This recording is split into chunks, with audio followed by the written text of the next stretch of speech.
What up, everybody? Welcome to another episode of Trax Live. My name is Paul Abernathy. Thanks for joining me here on Wednesday night. We have a great set of code questions we're going to look at tonight. If you've never joined us before on a Wednesday night, the last couple sessions we did calculations, and I encourage you to go back and watch those before they get moved off of YouTube over onto Fast Trax Tube if you're not a subscriber, but they eventually will be moved. So check those out over in our channel at YouTube. It's Master the NEC. Maybe that's where you're following me from or where you're watching today. So make sure you check those out. Also, give you some updates really quickly before we get into solving some questions tonight. We're doing a little bit of a break tonight. We're going to go back to looking at some questions. Next week, we will get back to working on the non-dwelling or commercial load calculation. We'll get some of those done. But let me do a couple announcements for those that might jump in here. Juan's in the house. Freeland's in the house. DMH is in the house. Thanks for joining me. Of course, Russ is in the house. I saw Russ in there. Everybody that joins us, thank you for joining us here on Wednesday night. Jesse's always in the house. There you go, Jess. Thank you, sir. Forgot it's for you, Jess. All right, so a couple announcements that you might have seen. David's in the house. Thanks for joining us. CMECP is honoring us tonight. Adam is in the house. Okay, so a couple of things you might have seen us launch. Richard, welcome. We've got a couple things coming. Prior to COVID, I was working on a leadership program, and so that's going to be launching. We're not sure the final iteration of that. That was designed for me to teach basically on a seminar circuit. That's designed for me to teach, let's say, at your company where I come in and you have, one of these big companies that has thousands of employees, and you have your leaders and managers and team leaders and that was designed for me to come in and teach that. And it basically is broken down into different modules about leadership or field leadership. I decided to turn that into a video program, not really a course, but a video program presentation. So we're going to be working on that. So that'll come out, but we still are going to do the part where if where I would come and teach a full day's course to your leadership team. Maybe it's your construction company and you have project managers, team leads, leaders. It's one of those things where I tell a bunch of stories and situations and explain the importance of leadership. It's a lot more than just bossing people around a job site, right? I talk about the responsibilities of leadership, whether it's tracking projects, completion, change orders, your responsibility as a leader, job site conflict, stress of being a leader. We go into all that. So, but we will be creating a video series for that. But I am I am available to teach that to companies during outings, and we will bring our simulcast equipment so that we can stream it to your other satellite branches around the country and that type of thing. So that's the leadership thing. What's up? Eric's in the house. The trip was good. Went to Vegas, a bunch of other stops, and got that over with. Traveling again this weekend. Okay, we'll talk about that a little bit. Where I'm going, where I'll be, in case you're in the house. Let's see, what else do we have to give you, Fast Tracks folks, updates? I am finishing up the final parts of my Just Calculations book and course. That is something that's totally dedicated just to calculations from the beginning, whether it's basic math and Ohm's law, things like that. Jose, welcome for joining us. All the way up through the calculations for welders and all that type of stuff. Okay, so that's coming. It's slated to be released the end of October. So it's titled Just Calculations, and then it's exam prep and field calculations. So not reinventing the wheel with that book. I've written things like that before. There are other books out there that do calculations. It's just my approach to the calculations is what this book is all about. The way I like to approach the simplistic nature of calculations and trying to help you understand. So that's going to come out. Hopefully, it's slated. I'm under a hard deadline to finish that by the end of October. So that's something else we have going. They'll be available. Don't ask me costs and prices. I don't know any of that stuff yet. But that is something that I'm working on. Also, as always, any of the Fast Track students that have questions that they want to be addressed that are not in your program, you need to send those to me 24 hours in advance so we can create some kind of slide or something to be able to convey the message. That has nothing to do with going and answering questions that are in your program. We're more than happy to go in and look at the questions and answer questions that might be stumping you in the exam prep, unless it's one of the ones where it's the full calculations, like in Unit 8, 11, and 13. We don't need to do that because I've already done that, right? I did that last week, and then the week before that, I did the 1 and 2 family, or the 1 family. So we've already kind of done that. You can go watch those videos. But if there's any specific something in your program, that's when you want to put it in the chat and just tell me what cycle you're under, and what edition and what question, and I'm more than happy to go look it up if you have any challenge with that. Okay. Lastly, as far as the announcements, most people know this weekend I will be in Philadelphia at the Convocation Center. I will be at the NECA show. So if you happen to be in the house in that area, it's a great show to go to. NECA's always great.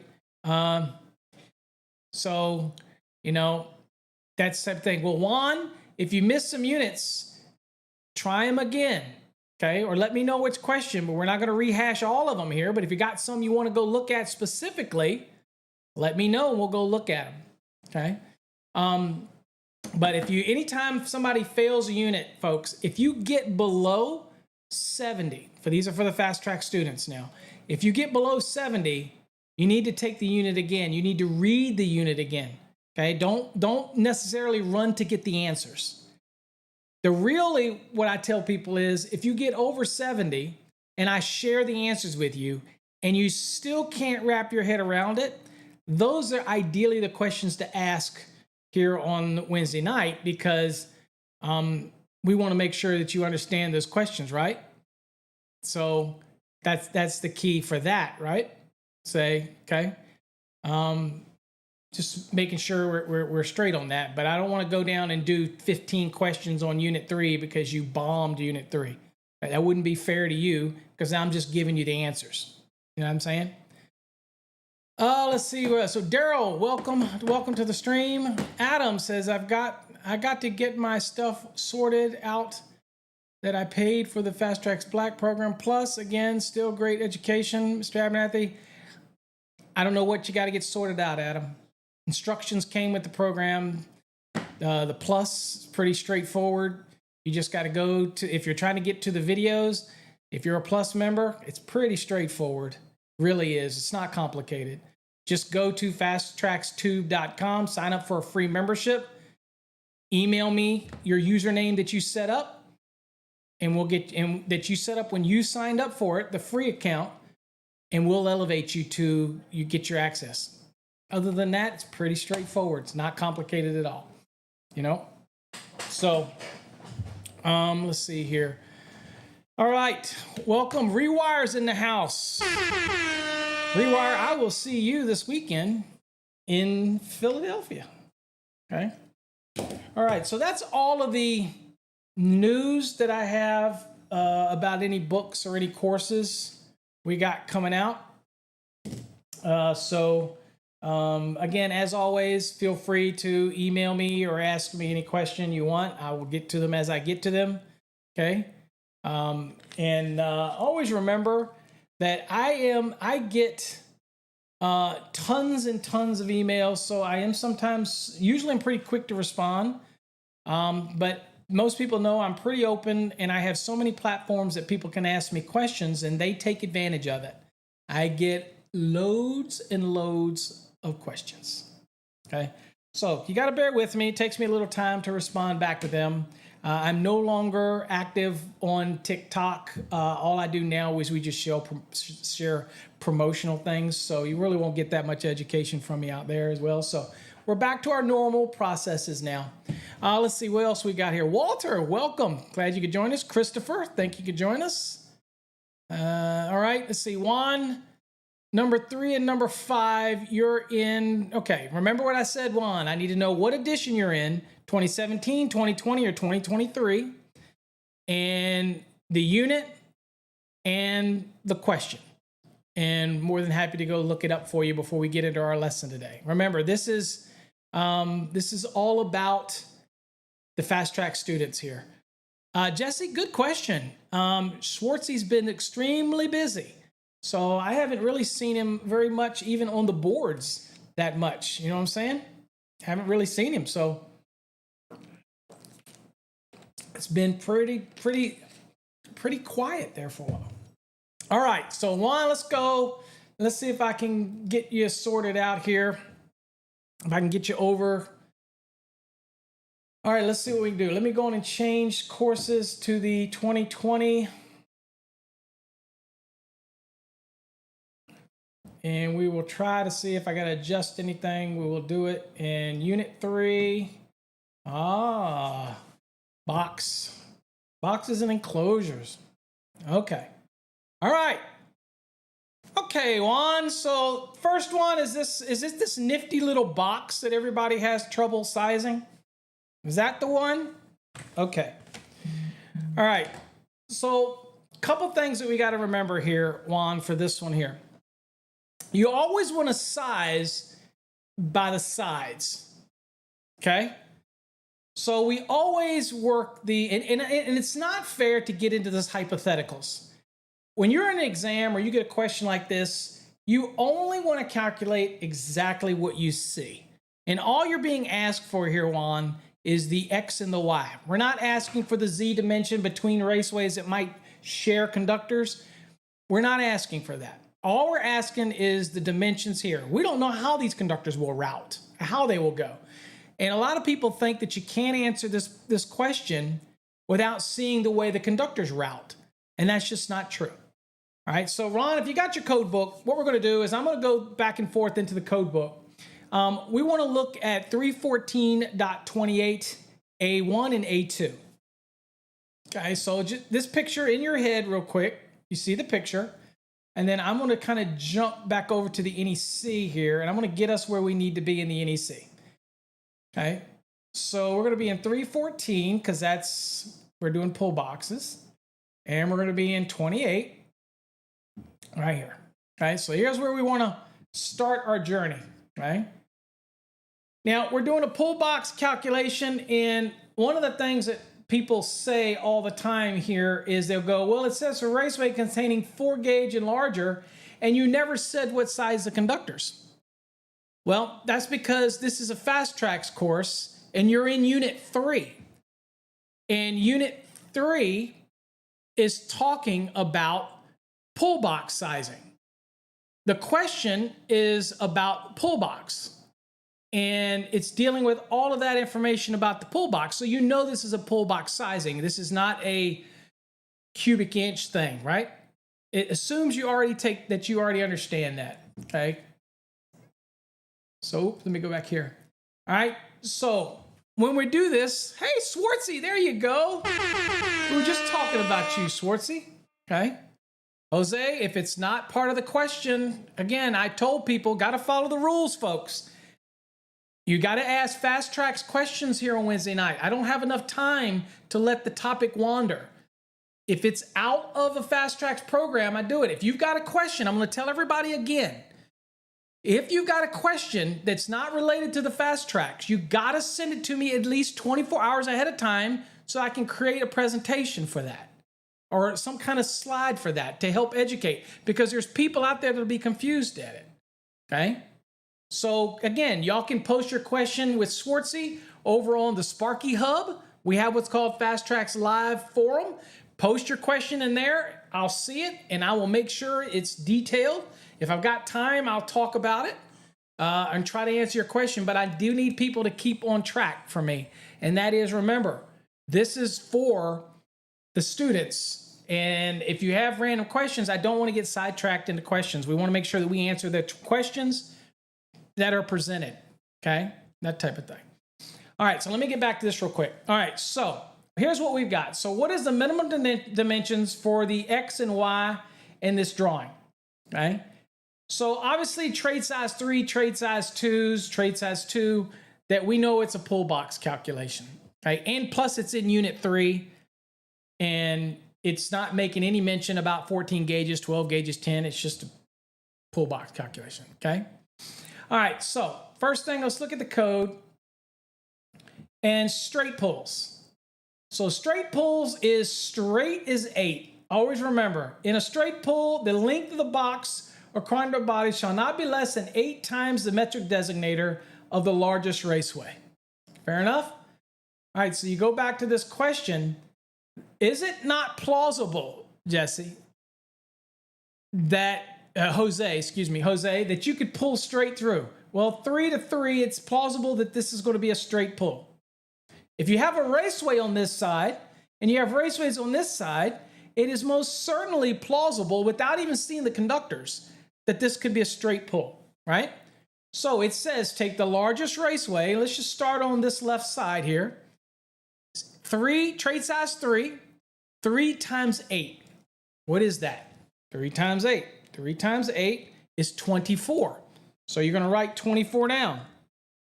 So that is the X dimensions so far. Okay. Now you need to see if the angle pull, okay, if the angle pull is going to be greater than 24. So we go back to the code. So here's the angle pull, because look, is it plausible that you're going to have some angle pulls from this left side? Right? Isn't it plausible? Yes. So we have, because we have a raceway down here. So we have to calculate to see if this X dimension might be greater under the angle allowance. All right, so we're going to go back to the code. And here's what it says for angles. It says where splices or where angles or U-pulls are made, the distance between each raceway entry inside the box or conduit body and the opposite wall of the box or conduit body shall not be less than 6 times the metric designator, or trade size, of the largest raceway in the row. Okay, now it goes on to say this distance, that is from the raceway entry to the opposite wall, this distance shall be increased for additional entries by the amount of the sum of the diameters of all other raceway entries in the same row on the same wall of the box. Okay, Jose? All right, so let's go back. So angle pull, largest raceway to the opposite wall is 6 times 3 plus the sum of the other raceways on the same wall in the same row. So this would be 6 times 3 plus 2. And that would be 6 times 3 plus 2 is 20. So we already know that the straight pull 8 times 3 is the greater of the two, 24 versus 20. So the X dimension is going to be 24, okay? That's our greatest dimension. Now we're done with, we don't need to go to this side over here and do the left because this side still would be straight as 8, so it wouldn't change anything, right? So now we get to shift to this wall down here. Now remember what it says? Then there's no straight pull here, okay? Jose, no straight pull. So we get to ignore the 8. Straight as 8. We don't have a straight pull. All we have is a plausible angle pull, right? So remember what it says? Take the largest raceway on that side times 6. That's going to be the distance to the opposite wall. So here it's just 6 times 2 is 12.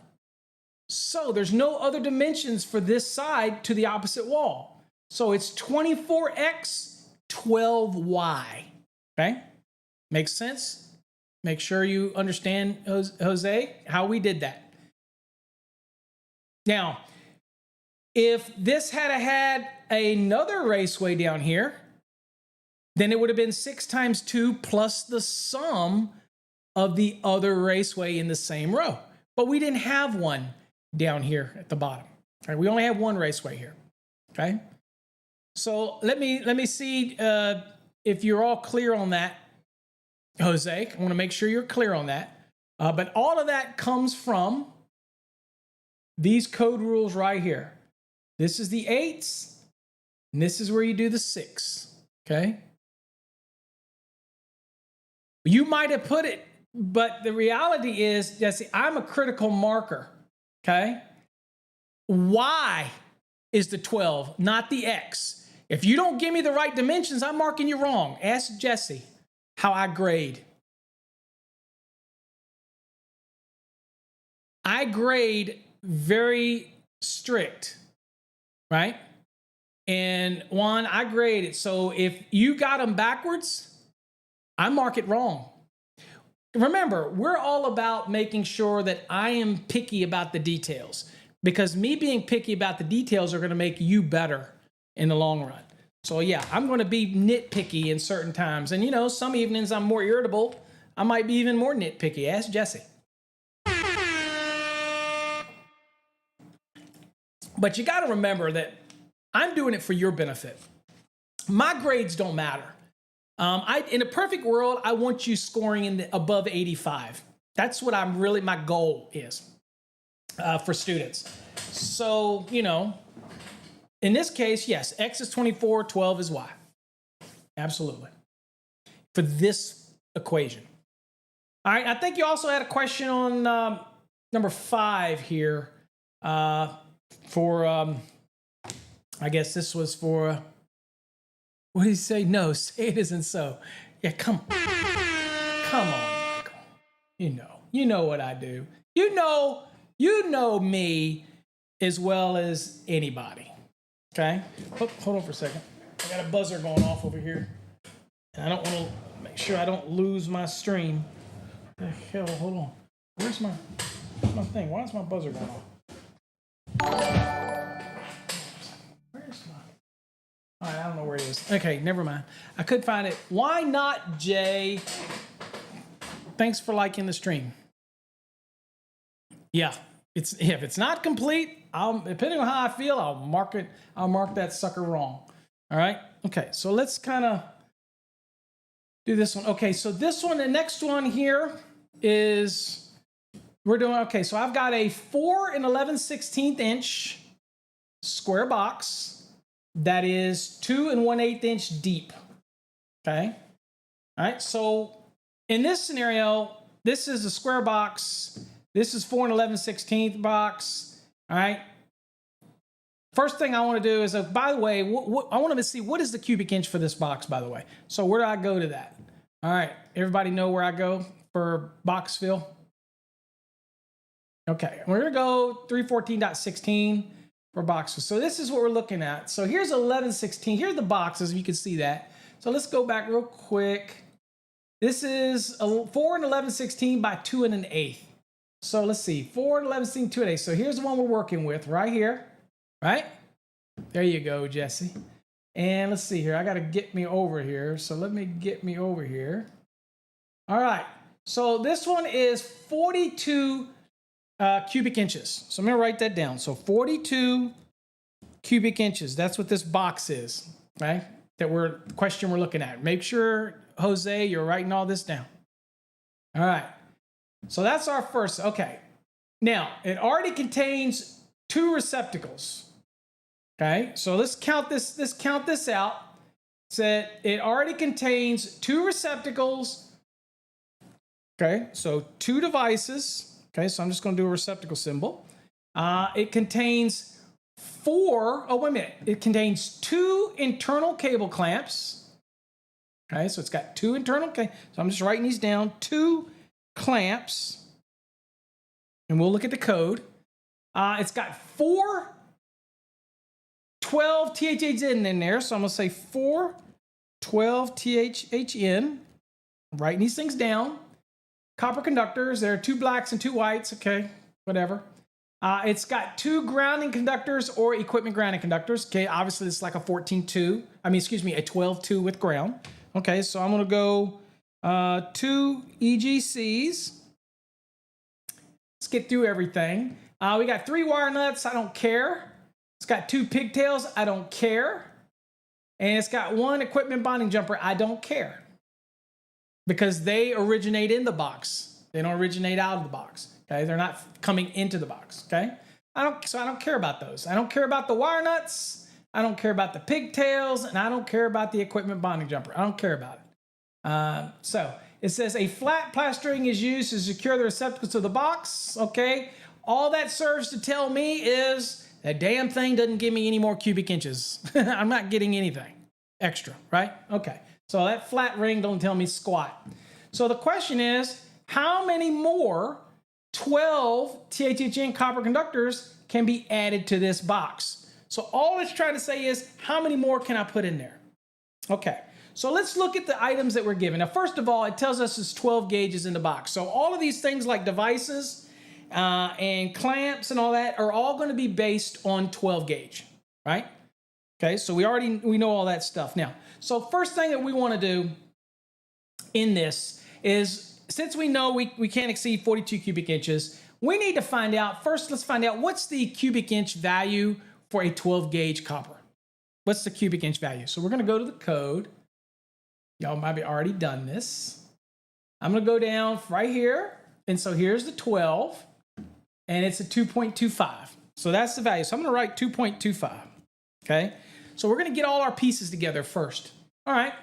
Next, since we're here, let's talk about the clamps, because it said we had 2 clamps. All right. So here's what it says. It says each, here it is right here, clamps, where 1 or more internal clamps, whether factory or field supplied, are present in the box, a single volume allowance in accordance with table 31016B1 shall be made based on the largest conductor present in the box. Okay? All right, so just because we have 2 clamps, it's still only going to count as 1 volume allowance. So it's going to count the same as if it was 1 12 conductor, so 2.25. So I'm going to do my clamps. I'm going to say it's 2.25 for my clamps, and that covers all the clamps. Done, right? Okay. Next, it said that it had 4 THHNs. Okay, well, 4 THHN 12 gauges right here is 2.25. So I'm just going to go 2.25 times, what do we got? 4 equals, and that's 9 cubic inches. So my conductors takes up 9. So I'm going to write that down. Is 9 cubic inches. Okay, hopefully you're following along. All right, next, let's go on and knock that equipment ground out of the way. So it said that it had 2 equipment grounds. Obviously, we have a 12-2 coming in and a 12-2 coming in. Makes sense? So we got 2 equipment grounds. Well, we're up to 4 equipment grounds. Enter a box, a single volume allowance in accordance with 314.16b1 shall be made based on the largest equipment ground and conductor entering the box. Okay, so we only got 2, so we don't have over 4. So in this case, it's just 1 volume allowance. So I'm going to write down EGC, and I'm going to just write 2.25 because it's just 1 volume allowance, like it's 112. Okay, all right. We don't have over 4, so we don't have to worry about the quarter volume for each additional equipment ground. Okay, you with me so far? All right. Next, we're gonna knock out those devices. Where does that say something in here about devices? All right, right here, devices. And by the way, folks, this is all under 314.16b, okay, just so you're following along. Now, I am in the 2023 edition, so again, might have been some jostling around, but it's the same concept, same area in 314.16, doesn't change. All right, so I'm down here, devices. It says, for each yoke or strap containing 1 or more devices, so simplex, one receptacle is on 1 strap, okay, it's still 1 device. We've got duplex, 2 receptacles on 1 strap, still 1 device, okay? So it says for each yoke or strap containing 1 or more devices or equipment, a double volume, okay? So basically each device acts like 2 conductors when it comes to volume. It just acts like 2. That's what we mean by double volume, all right? So each of them, well, that means it's double volume, 2 count for 1 device. And since we have 2 devices, it's another 2 count, so it's a 4 count, okay? So it's 2.25, right, times 4. So let me go 2.25 times 4, and that's 9 again. So I'm gonna write that again for the receptacles. I'm gonna write 9. Okay, coming back to the question, I think we got everything. So here in the question, we've got the 4 conductors, we got the clamp taken care of, we got the 2 receptacles taken care of, we skipped the wire nuts because there's no reference to that, we got the equipment ground taken care of, we don't do the pigtails, we don't do the equipment bonding jumper, and also let me show you why we don't. If you read up here, okay, right here, it says each conductor that originates outside of the box, not those that originate inside of the box. You got me? That'd be the jumpers and that type of thing. Okay, we're talking about what originates outside that comes into the box. Okay, all right. So that's what we've got for all that. Now, also up here, I want to mention something to you because I do have a code change in for the 2026 edition of the NEC, and people are going to say, Paul, why do you have this in there? And I'm going to explain why real quick when we finish this math. Here you notice it says the volume that we're talking about working, it says shall be added together. No allowance shall be required for small fittings such as lock nuts or bushings.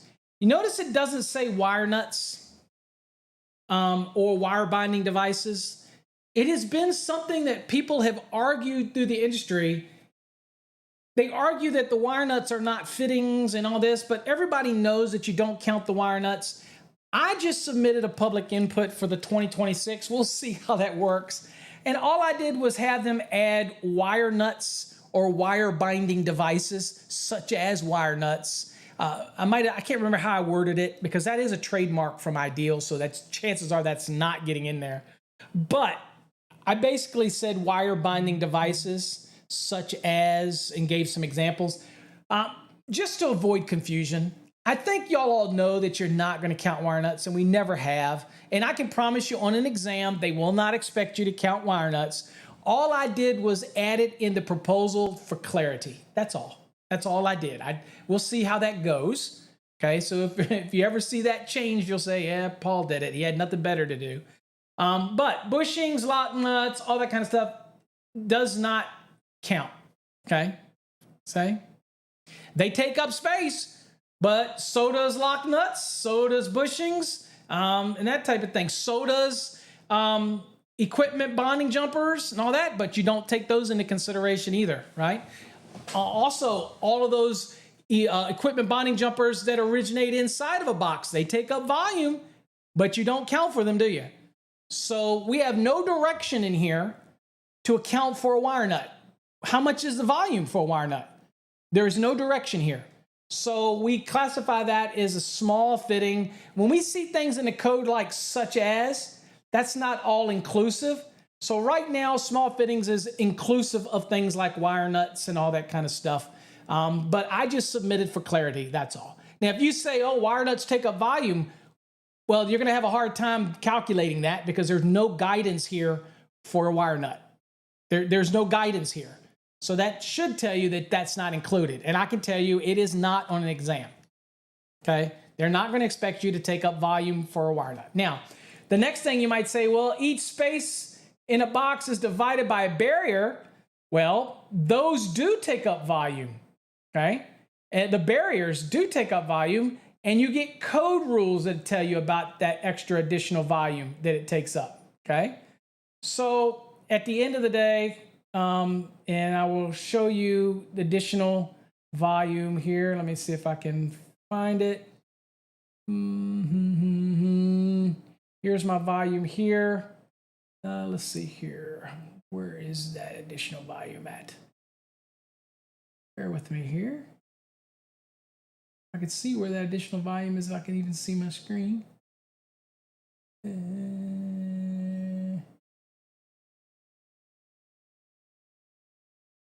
Each separately, let's see here. I can't see where the volume is. I can't remember where it is. Here it is right here. I'm sorry. So right up here at the top, barriers right here. So this is where the volume of those dividers, they do take up space. So here's what will happen on my proposal, on my public input. Here's what's going to happen, guys.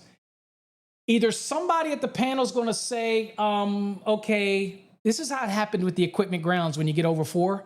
And hopefully I didn't open Pandora's box here. Somebody at the code panel is going to say, hey, we do need to take into account these wire nuts and wire binding devices. And so if you've got 4 or more, it's a quarter volume. They'll do the same thing they did for equipment ground. For every wire nut or every wire binding device over 4 is a quarter volume. They'll either do that or they will clarify the language and say that wire binding devices such as wire nuts, splices, whatever, aren't to be counted. So basically, I do this stuff all the time. I'm basically calling this panel out to make it clear. Otherwise, the way I read it, I don't count wire nuts because I consider that a fitting like a lock nut and all this kind of stuff, although it's not really a fitting, but you get my point. But for exam prep, guys, trust me, there's not an exam out there that's going to expect you to take a volume for a wire nut because there's no guidance in here on what that volume would be.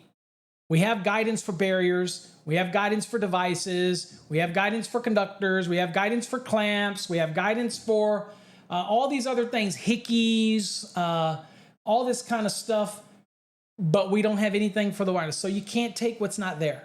That's why I say that's what their intent was. But maybe they'll clarify some stuff for us. Hopefully I didn't open up a Pandora's box on that when they do look at that. All right, so let's go back to what we're looking at. So if you remember, let's add our numbers here. All right, so we got 2.25 plus 9.00 plus 2.25 plus 9.00.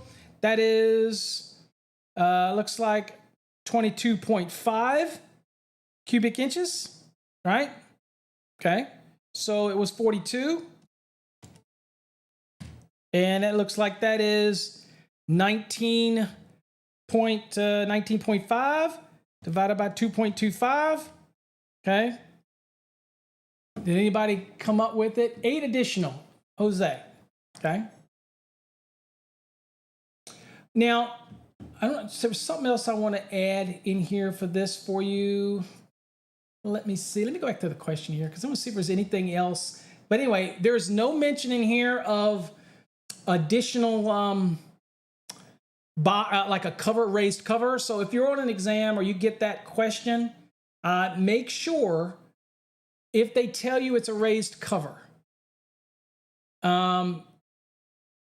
If they tell you it's a raised cover and they give you some cubic inch volume additional, make sure you add that. So you'd have the 42 plus you'd add some additional, okay?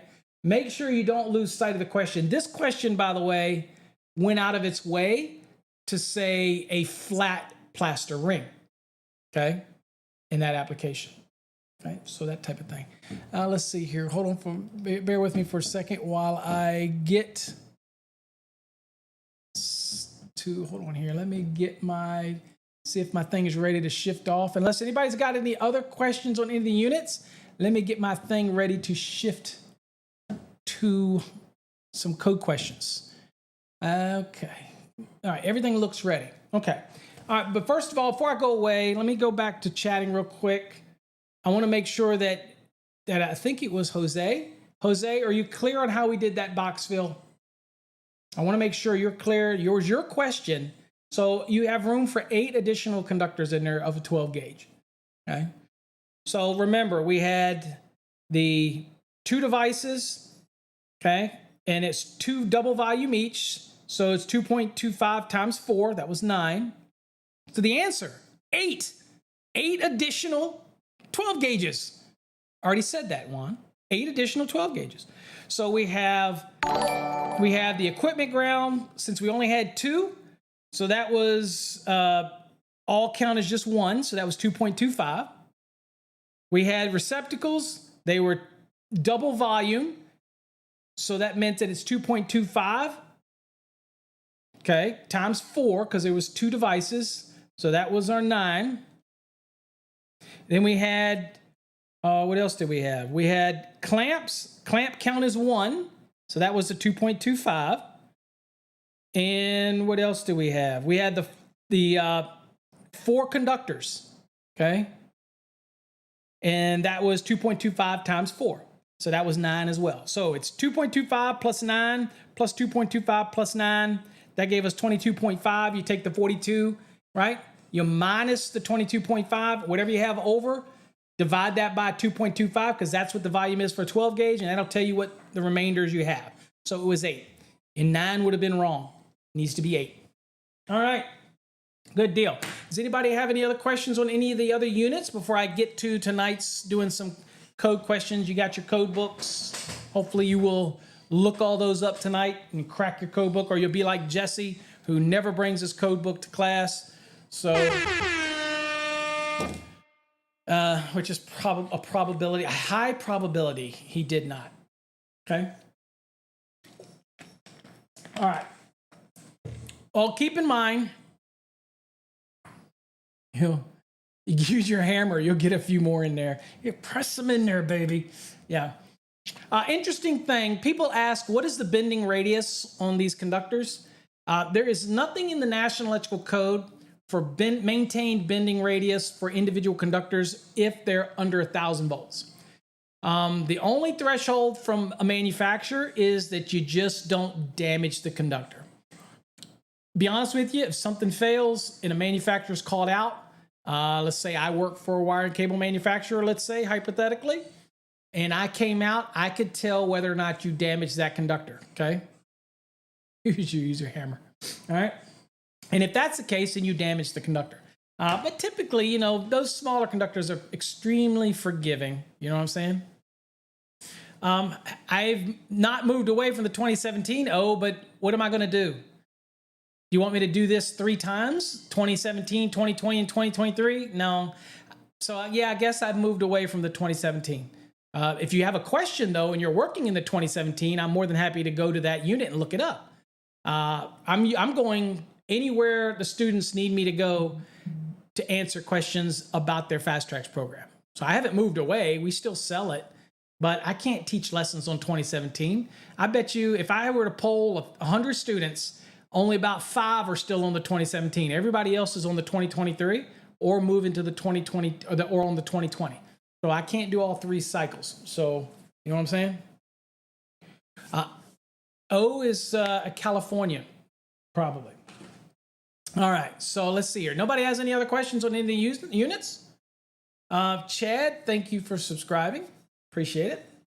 All right, let's get over to answer some questions here in the lessons for tonight. Let's do some, okay? Got your code books ready? I'm gonna let you guys do it. You're gonna give me the answer, but here's the rules. Here's the rules.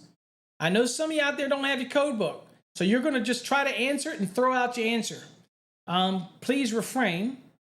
I want those that are actually looking up that can give me a code reference and the answer. That's what I'm looking for. Code reference and the answer. Oh, by the way, for anybody that's in our Fast Tracks program and you notice I mark it wrong and you got the answer right, as Jesse will tell you, I will mark it wrong still, because the whole point of our program is to get you looking up code references and posting code references, okay? Anybody can run through and just answer the questions, you know what I'm saying? Oh, that's right. I know you're in Cali. I didn't know whether or not you might have mass exited by now, because everybody else is leaving California, coming to Texas. So I don't know whether you jumped on that bandwagon and left by now. We haven't talked in a while. So you might have said, dude, I'm out of here. I'm out of this joint. Okay. I know I would be, but that's just me. Okay. All right. Let's go look at some questions.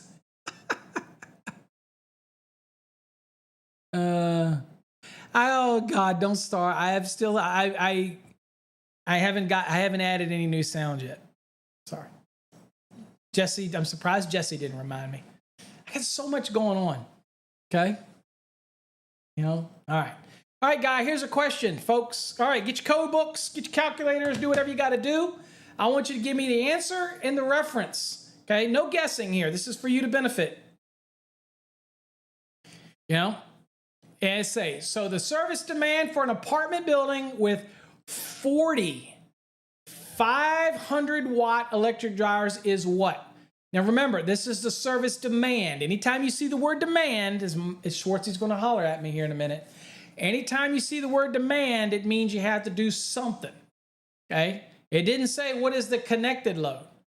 Now that's not always gospel, because sometimes you have a calculated load to calculate another load. So that can be tricky. But when we have a connected load, that is just at face value, okay? Now, these are just little things to try to make life easier for you. But, in this case, it's telling you it's a service demand, okay? So I need to have the code reference, and you can just say A, B, C, or D from the top to the bottom. It's perfectly fine. We will definitely look this up and find the answer. But I want to give you time to be able to post the answer. This is for you. This is your time, okay? What makes me a little unique when I teach code like this or do these unique, because usually last week and the week before we were doing a lesson. This week we're taking a break. We're doing some code questions. But what makes it unique, and I'm stalling for you guys to answer, by the way, is that I tend to give you additional insight to think about when you're looking at questions like this. So that's the additional commentary that I like to give, okay? Some people don't like my commentary.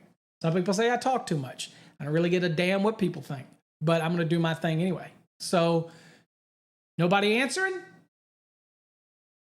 Okay, so first of all, and let me make sure it's not stalled. So Schwartzy, if you're still here, type something in there to let me know it's not stalled, or if there's a reason that people aren't answering this question.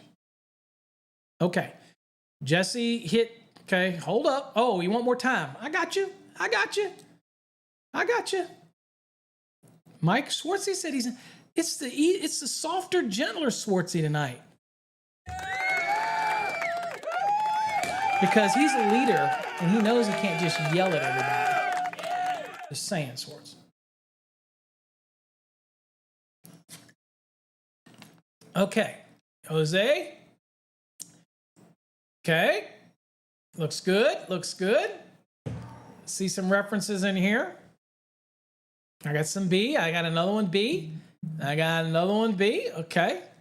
I got another one B. Okay. Now y'all are starting to roll these things in.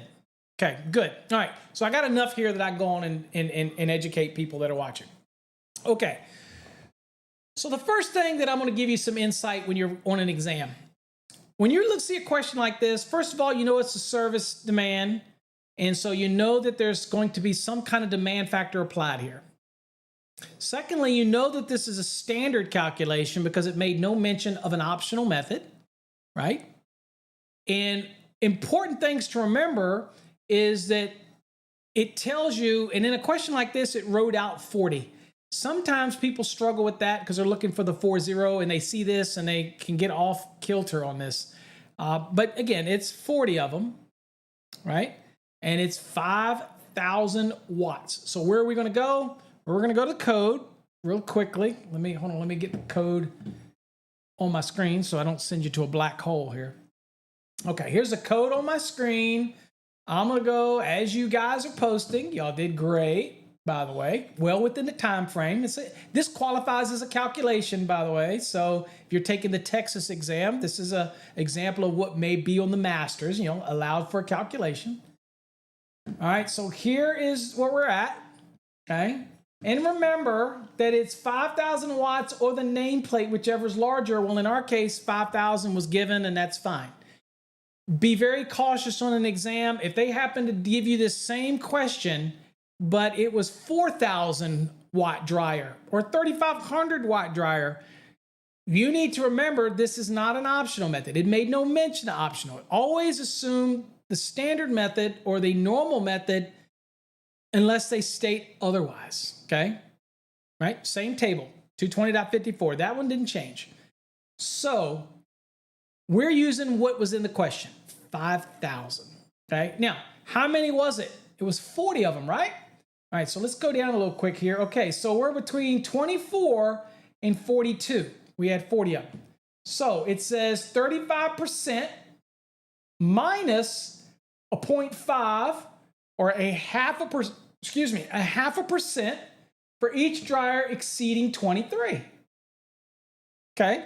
All right. Well, how many dryers did we exceed 23? So we took 40, and we're going to, because that's how many we had, right? We're going to take away 23 of those. That gives us 17. We're going to take that 17 times 0.5, right? Because we want to minus a 0.5 for each dryer that exceeds 23. And we had 17 that exceed 23, right? So we take 17 times 0.5, and that is 8.5, right? So remember what it says here, folks. The base level you start at, right, is 35. We're going to take away 0.5 for each dryer that exceeds 23. Well, we did that. So we want to take 8.5 away from 35.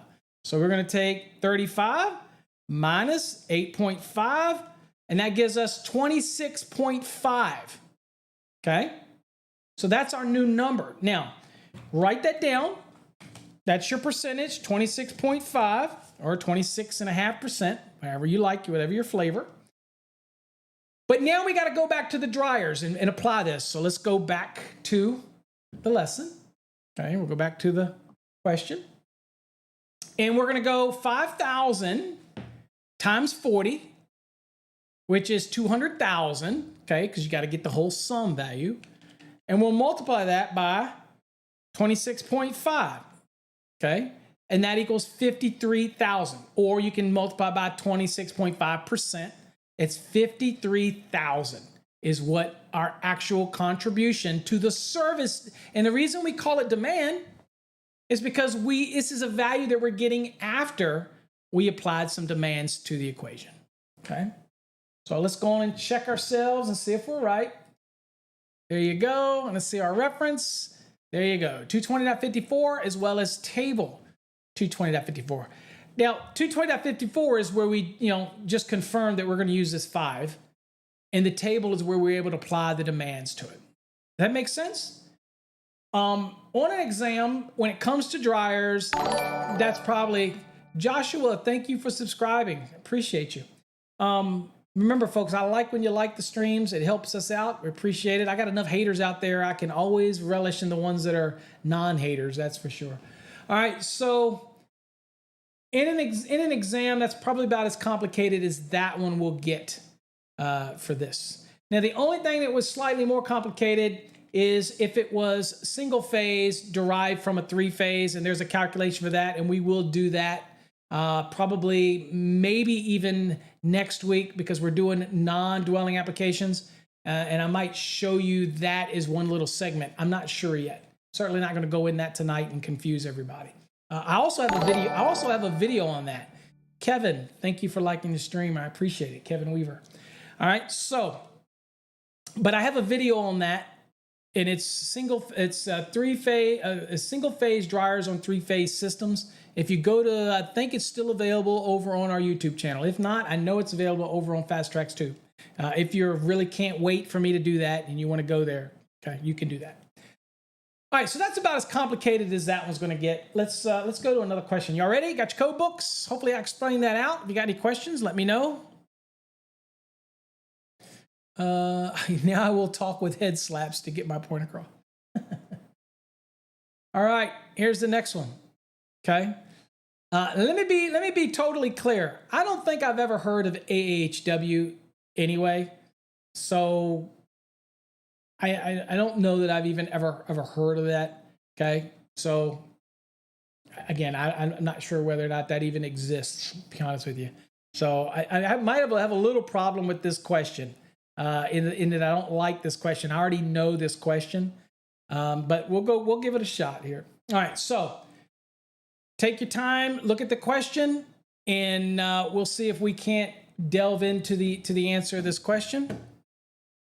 And I will do my best to try to give you some insight. Now, this is a question that I use that says, if you get remotely close on an exam, because again, I'm dubious of this question, and this doesn't mean that our new database is a bad database. This is just not a reality. I don't know what an AHW is. I'm not even familiar with that kind of insulation rating, and I work for a wire company, so a little bit dubious of it. Just to be honest with you, but I gotta go look, because I have to go look. Anyway, think of this question right here for a second, and what we're looking at is we have three 3-aught AWG, AAHW, which I'm going to tell you right now, the AAHW is not going to matter. The insulation is not mattering. Okay, I'll give that much to you. That's not going to matter in this equation. Okay, for this problem. Okay, it's not. I don't like this question, but I'll do my best to show you how you use the closest possible answer that you can get to. Table 8, he says D. Okay. All right. So he's already table 8. Okay. All right. We'll see. We'll see how it works out. So what I'm going to do in the code is I'm going to write this down so I don't forget what we're doing here. So this is 3. Okay. 3-aughts. All right. And it's aluminum, not copper, says aluminum. And they're running parallel, and they're run for 678 feet. Okay. All right. What's the total resistance in ohms? Okay. All right. So let's go to the code really quickly. Let's put some values together. All right. And so I'm over here in the code, and let's go on down. So we're going to go down to chapter 9, table 8. So chapter 9, let's see if I can find if it pulls up the right table for me. Here, conductor properties. Okay. So here's where we're at. And again, so what we're going to do here is we're going to look and say, okay, we need to get some values. Okay, so we said it was 3-aught. I'm going to go to 3-aught right here. Y'all all be doing this too. And I'm going to go over here to the right. And so this is just so I don't lose sight, y'all got to do it too, because I can lose sight really quickly. So here's 3-aught. I'm going to go on and bring it all the way over. So here's 3-aught, and I want to make sure which column. Okay, here's aluminum, and here's the ohms per feet right here. I'm going to come down. All right, 0.126. Okay, so I'm going to write that. I'm going to do 0.126. Okay, so I'm going to do 0.126. Okay, and say that's my value there. Okay, so I've got 0.126. Now remember, this happens to be per 1,000 feet. So I want to make sure I note that. That's per 1,000 feet. So by the way, if I want to break this down per foot, and I know that this is per 1,000, then I'm going to take that what? that 0.126, and I'm going to divide that by 1,000, right? And that's going to give me 0.000126. Okay, just so y'all see that, I got my numbers here, right? I'm just writing them down. Okay, all right, we got those numbers. So now we got all that we need here. Let's come back to the lesson. Let's see if we can get back here to the lesson. Okay, so what I've got is 3 3/0, and they're paralleling. So acting as one, if you will. So we're going to look at some math here. And so I'm going to say that I'm going to do 0.000126 times 678. Okay. And I'm going to do 0.085428. Okay. All right. So I got that. And I'm going to take that and I'm going to divide that by 3, because that's the length for the resistance for one conductor over 678 feet. All right, so what I'm trying to show you here is on an exam, you need to take the opportunity to get the closest value that you can and how you're going to take that value. So that's 0.028476.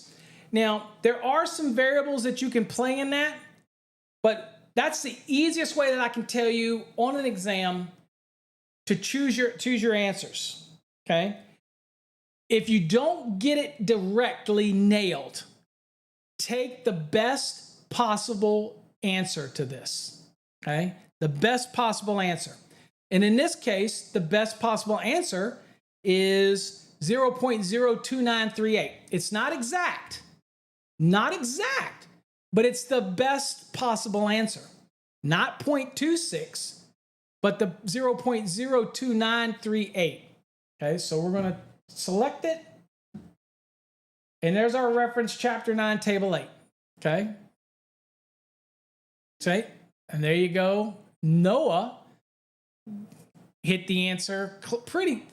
He's right on it. He's right on his answer. So, yeah, Noah's got 2 zeros in there. So got a little one more zero, but that's probably just where he's put his zeros at. Okay. But I want you to realize there's a quick way to get these. There you go. Noah got it. No, you left the zero out altogether, Noah. Okay. It's just typing, man. Typing gets you. All right. So anyway, don't dwell on these. So let me use this as another example for an exam, just so you can be clear. Let me come to chatting. There are certain questions that you're going to get on the exam, okay? I know, but I do get a new keyboard, folks. Y'all can't see my keyboard. I got one that's got LED lights, but y'all know I've been squinting lately. I can't see crap, but I got this new LED one, and I still can't see nothing. The numbers change colors. It's for gamers. I'm not a gamer. Y'all see me play Call of Duty. I suck. So anyway, my point is you want to try to get as close as you can and understand there are other variables that are involved in this. But the easiest way to do this is find your resistance per foot, okay? Find that resistance per foot, take it and multiply by that value, and then divide it by 3 if you have 3 conductors. And that typically, if you have 4 conductors by 4, it's typically get you close to a number. Just pick the closest one that's most closest to it, instead of trying to be 100% accurate on this. I'm trying to help you on an exam. Now, second thing, if you get a question like this and you want to look at, then one of the things that you could do is simply skip it, okay? If you find that you start calculating out and you don't use my shortcut method to get you close, then move on. It's not worth the time you're going to lose on it. And you're not going to get enough of these on your exam to worry about it. Really, you're not, okay? So my advice is to skip it. Or if you do that math, the simple method, find out what it is per foot, multiply that by the distance, and divide that by 3, get the answer that's closest to that value and select it and move on, okay? Don't get too deep into it, Okay, it really will take you down a rabbit hole, and you don't want to be in the rabbit hole. Okay, all right. Next question. All right, guys, you ready? Got your code books? I'm not doing timers tonight. I'm letting you kind of do your thing. So next one is you've got 6 2-gauge THWN-2 aluminum current carrying conductors. So all 6 are in a wet location will have an ampacity of what? All right. You have 72, 80, 100, and 104. Okay. So remember, okay, so it's 6 of them. It is 6 of them are current carrying, wet location, and we're trying to determine what the ampacity is. So this is a great example without Michael jumping on me. This is a great example of giving you other information that is totally not necessary, but we're going to give it to you anyway. Okay. So just kind of wait for your questions. Tell me A, B, C, or D, and give me what code references you use to solve this question. And then I'll break it down for you, and I'll give you some extra tips about this question to look at. Okay. 310.4, 310.15, 310.16. Okay. Boy, that talk about the most generic responses that anybody could give. It would be the bearded one would give generics like 310.15. Come on. Come on. You be a little more specific. Okay.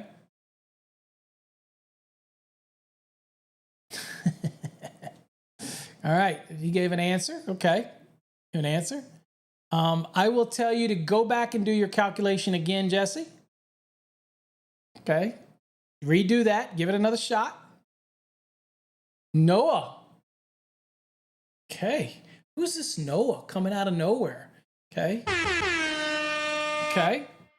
Anybody else want to give some? Give me some code references. So what code reference? I'm trying to help you guys. What code reference deals with the 6 current carrying conductors? There you go. So I see it. I see a 310.15C1. Very good. I see 310.16. So that's going to be the ampacity. Okay. Good deal. Didn't see the aluminum. Oh, you didn't see it, huh? You're too quick to snap those fingers there. Oh, the bearded one. All right, so we have all these things in play. So let's go that in the code. Let's do this. Let's go to the code and solve this. So let me write it down so I know where we're at. So I've got 6 of them. For those that are out there, 6 of them of 2 AWG, and it's THWN. Now, before I do anything, let me express something to you. The 6, you have THWN. That tells you, now I didn't say any, this can be a weird question for many people. Because there's a faction of people that say, hey, I broke you, going straight to copper. Yeah, I love when we sell copper, so everybody wants copper. So always assume copper unless stated otherwise. This one states otherwise. So I'm going to mess with your mind a little bit on this one because I want to teach you. I don't just want to give you an answer with this code. Whoever wrote these questions, remember, I didn't write these questions, but I like to be the bearer of confusion, okay? And make people have to think. So this question didn't say anything about terminals.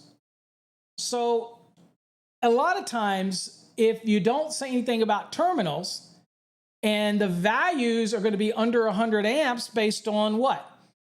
Based on the 110.14C, then you're going to be under the 60 degree. Even if the conductor's insulation's rated 90 degrees or even 75, if your lugs are the weakest link, then you might still have to be under the 60, right? Now, the good news is this is basically just asking what is the actual ampacity of the conductor. And so it's not digging into any of the other weeds, but I just like to make you folks aware of that. Always be very conscious of a question that maybe gives you terminals or it's terminated on this or that or whatever. Be very conscious of that type of stuff because they could be writing a question to throw you off, okay? This is a pretty straightforward question. Let's look at it and see, but I want to twist your mind into all possibilities, not to confuse you, but to make you think. That's what I like to do. I'm not your conventional kind of educator. I like to make you think. That's why you folks like coming on Wednesday nights, right? All right, so let's go to the code. All right, so we're going to, and I really like to get Jesse off because, you know, that beard's putting a lot of weight on him there. So let's go down to 310. Let's go to 310.15, and we'll go to C1 first. Okay, so here's B1. We didn't have anything about ambient temperatures, so we ain't gonna worry about that. So here's where we're at, C. Okay, and more than 3 current carrying conductors, we do. Okay, now here it tells us to go to the table. Okay, we're gonna go to the table. All right, so we had 6, correct? 6. So with the 6, we're going to be using an 80% multiplier. Remember, this is percentile, okay? I do have students that in a state where you can write stuff, they will actually take these and then move 2 from the right, move 2 spaces to the left, and put a decimal point right there in front of the 8 to just kind of make it easy, because that's the same way it is in 310.15 B11.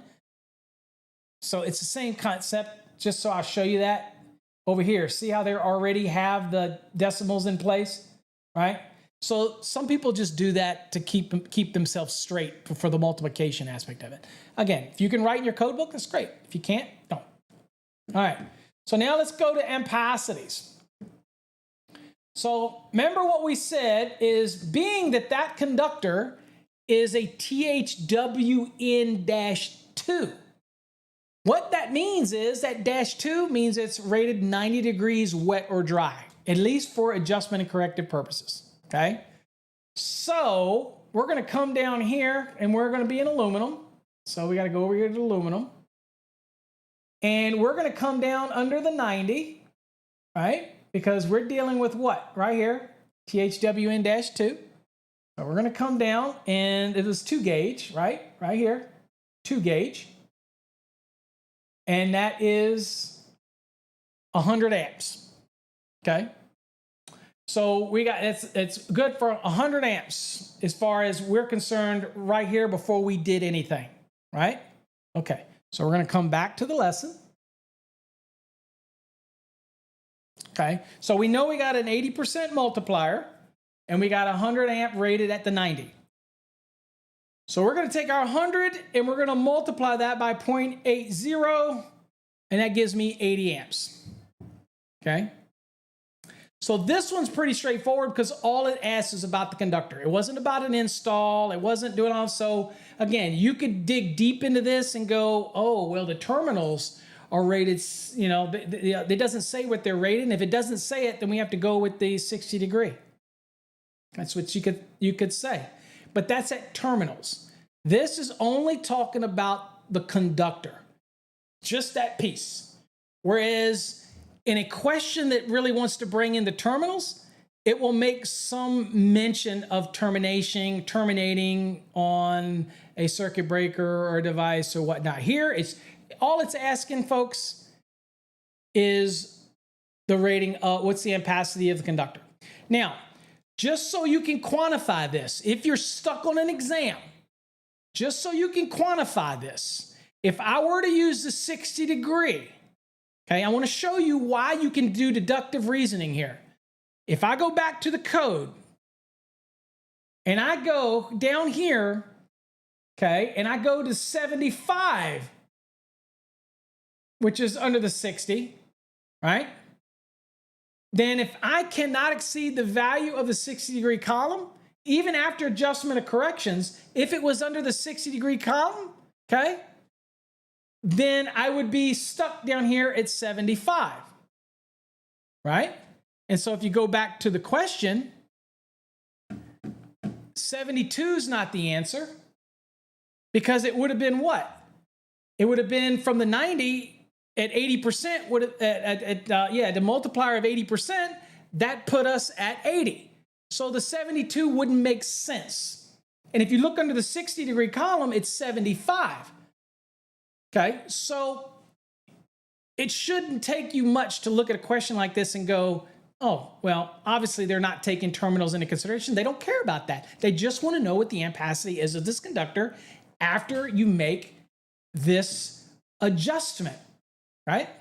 That's it. That's all they're asking.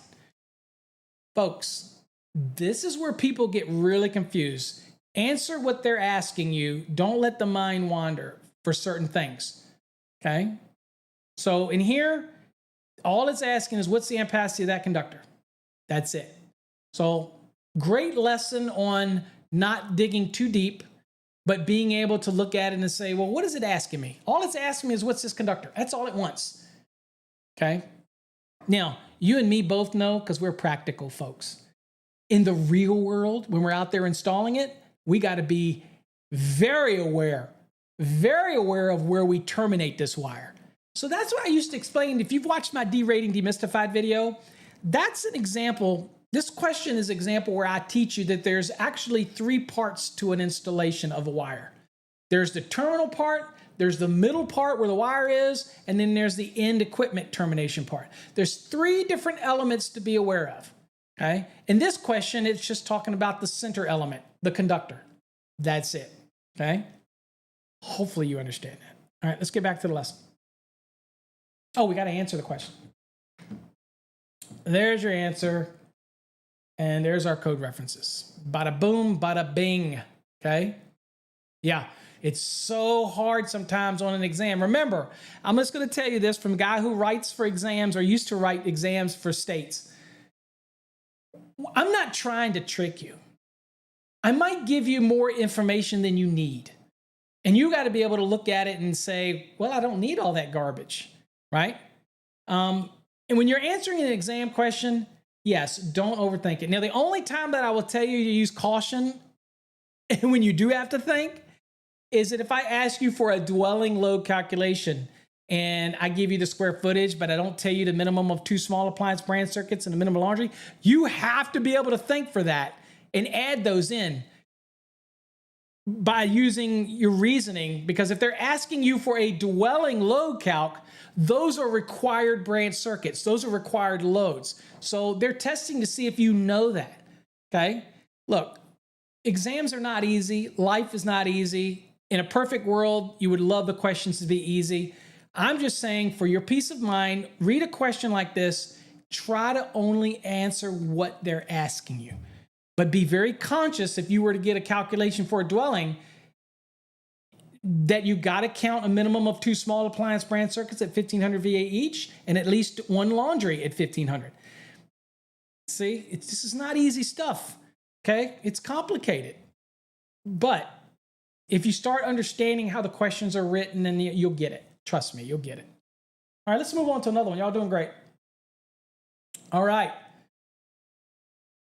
Next question. All right, so you might get that rare off voltage drop question. You got your code books. You're not really going to need your code book for this one. You should know this one. But we're going to look in the code book for the reference. So here's the question. You have a 3-phase 480 volt branch circuit. Should have a voltage drop of no more than blank volts. Russ says he's a pro at overthinking. Absolutely, right? I'm with you. It's so easy to do, okay? I'd much rather you overthink in the field, because then you're being just cautious, and that's fine. But on an exam, just get so focused on the question and just answer the question that they're asking you. And please, for God's sakes, don't get bogged down on a question that next thing you know, 10 minutes have passed. That's where your stress comes in. And you look at that little clock in the corner going tick, tick, tick, tick, tick, tick, tick, tick, dang. And if you've ever been on an exam and you run out of time and you leave questions in blank because you ran out of time, you really need to make sure that you're watching our 3 waves method. Really make sure you're watching that, okay? All right, so I've given you enough time. I've seen some answers out there. So in the code book, in the NEC, voltage drop is a recommendation.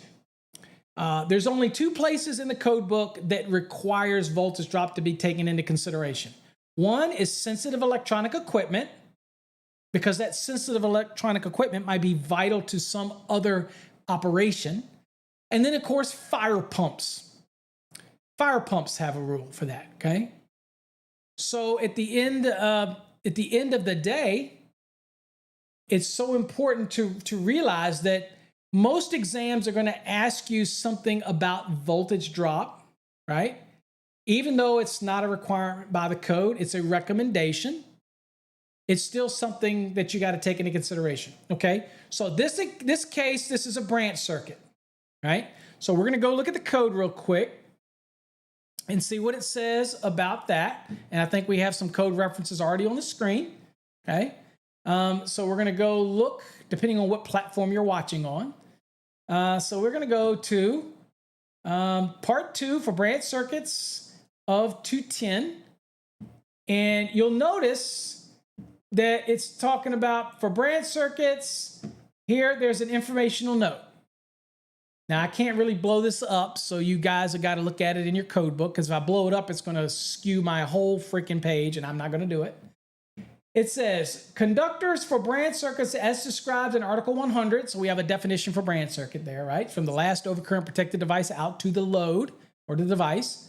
It says, size to prevent voltage drop exceed 3% at the farthest outlet or power, heating or lighting load, or a combination of such loads where the maximum total voltage drop of both the feeder and the branch circuit to the farthest outlet does not exceed 5%. So for us, the first part of that is telling us the 3%, right? Paul, the squints. I got the squints. I can't see. All right, so 3%. And I got so much going on, I haven't been a chance to make it to the eye doctor because I went away, came back, went away again, and now I'm going away again this weekend. And then next week, I got to go away again to Chicago to teach a class to some engineers. And I'm just constantly on the go. I just can't get an appointment. These are actually old glasses. And to remind y'all how vain I am, it actually says master the NEC on the inside of my glasses. It's a Carly Simon moment. Okay, all right. Okay, so I meet up with it. I can't help it. I live and breathe this stuff. All right, so 3%. All right, so we go back to our lesson. So it's 480 volts. So we're going to do 480 volts times 3%. Okay, so 480 times 3% is 14.4. And I think you all gave me that answer. Okay, if I'm not mistaken, let me look back through the numbers. Yep, you all did. So I'm going to select it. And there you go. And there's your reference. 210.19 informational note. Great job. Okay. Again, voltage drop question. I'm sure y'all all are familiar with the voltage drop formulas. 2 times K times I times L divided by the circular mils. If you're looking for the percentage of voltage drop, things like that. If you want to know the size conductor, then you're going to go 2 times K times I times L divided by the actual volts that are dropped, and that will tell you the conductor size, okay? In this case, it would be 14.4. That's the actual volts that dropped, okay, for the 3%. Okay, never use 3% in your math, right? Okay, 5% is overall. So if I have a branch circuit that's 3, then that means the feeder part can only be 2%. So we have 5% overall. Okay, so the branch, we're not to exceed 3. Now, you notice that the code says, okay, it's not to exceeding 3. So you could technically have 2 on the branch, okay, and 3 on the feeder, okay? But again, you're not to exceed 3. So that's a complete distance. So if I was running to a remote panel, right, and I have that feeder, and then I have the branch circuit that can exceed 3, and the feeder couldn't exceed 2, right? Then, you know, good news is the feeder one's probably going to be, again, 480, whereas the branch circuit out to the device might be just using 120. Okay, it's the overall, 5% overall. Now remember, these are purely recommendations. They are not required. I've had people ask me, Paul, why don't you get that put in the code to be a requirement for motors? Because you've heard me talk about motors. They don't run right when you don't have the right voltage and they can heat up.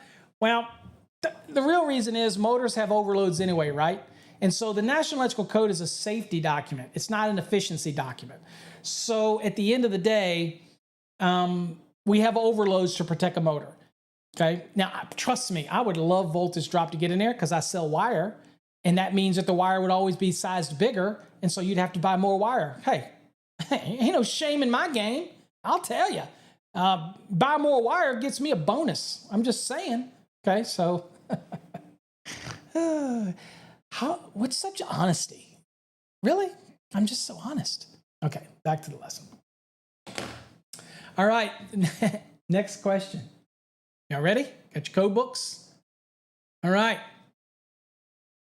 We have a transformer that is a transformer with 95% efficiency that has 80 amps and 120 volts on the secondary and 480 volts on the primary will have blink amps on the primary. Okay. So we have a transformer that is 95% efficient. Okay. And you've got the, 80 amps and 120 volts on the secondary, but the primary is 480. Okay. And it wants to know how many amps on that. Okay. Well, let's look at it. I'll let you work the equations and y'all give me some, if there's any references. It's really not, this is an efficiency question. And give me the answer, what you think it is, and we'll work it. And we'll work it out. I'm going to work it out too because I don't know or head offhand, so I've got to look it up here. So let's see, transfer 85% efficiency. Oh, I'm also going to show you because this one you see a 20 and a 21. They're very tight. Okay, Jesse gets A for 20. Jesse, tell us how you work that out. Okay, so I'm going to look at here. So if I know what the primary is, let's see. If I know the secondary in this case, which is 80 amps at 120 volts, somebody 80. That is 9,600, okay? Through watts. What does that mean? Oh, watt. Okay, I got you. All right, so I'm going to do 9,600, and I'm going to divide that by 480, okay? Let's see what numbers everybody gets. So I think, Jesse, give a hint. We'll see. I don't know. Schwartzy, do I give any hints here? Okay, look. First of all, we have all of the what is he saying? That's right. Watts is watts. That's a great. You know what, Jesse? Do you have your headphones on tonight? Okay. So if you think about it, in this scenario, watts doesn't change. The watts doesn't change, but you have to calculate the watts out. We know what the value is for the secondary, right? So we do 80 times 120, that's 9,600 watts, okay? Primary is going to be the exact same thing when it comes to wattage, but now we have to find amps. We remember our little wheel here. So let me see here. Let me see if I still got my wheel. Yeah, let's see here. So we know the watts and what we want to solve for. Let's see here. In this case, we want to put my finger over it. I'll do this right here. PIE, right? There you go, PIE. So that means we know the E, which is the voltage, 480. So we take 9,600 and divide that by 480. And that gives me 20. Okay. In this case, the 95, the efficiency was moot, won't play any role in answering this question. Okay. It won't play any, nope. I wouldn't even go down that rabbit hole, Jay. It's not even worth it. Not even worth it. My example on this is when a transformer is 95% efficiency, go on and treat it as if it's 100% efficient, and just do the things on it. Okay. That's all. In fact, nothing was asked us about the efficiency when it came to whether there was a voltage difference, anything. My advice on a question like this, when you see something that's 95% efficiency, in this scenario, just go with the watts and perform a Watt's law calculation. That's it. Now, Jay, if you have another equation to that, you're going to have to show us all your math, because I'm just trying to tell you the easiest way to solve this problem, okay? Now, somebody could, if you were to take it at 20 and you multiply that by 0.95, then that gives you 19. You'd be losing. You wouldn't be gaining one, Jay. So I don't even want you to get into that, because 19 is not an option. And so if this is the case, you're not going to get more amps if you have less efficiency. So it's easier. Is this question, you didn't have an option for less, okay? So you take it at 100% efficiency. That 19 is not an option on the screen. So you're not going to choose it, okay? Again, too deep. And I know you're not going to pick it because you don't see 19 in there, okay? So there you go, okay? But again, I'm telling you, 95 efficiency, first of all, you're not going to get a transformer that's probably that rating anyway. So the 95 can be just ignored. It's almost the same. Just work the watts out. That's it. Okay, so let's go on and do it. Where's my mouse at over here? There. And again, it's just an electrical theory question. Okay, don't get deep in the weed.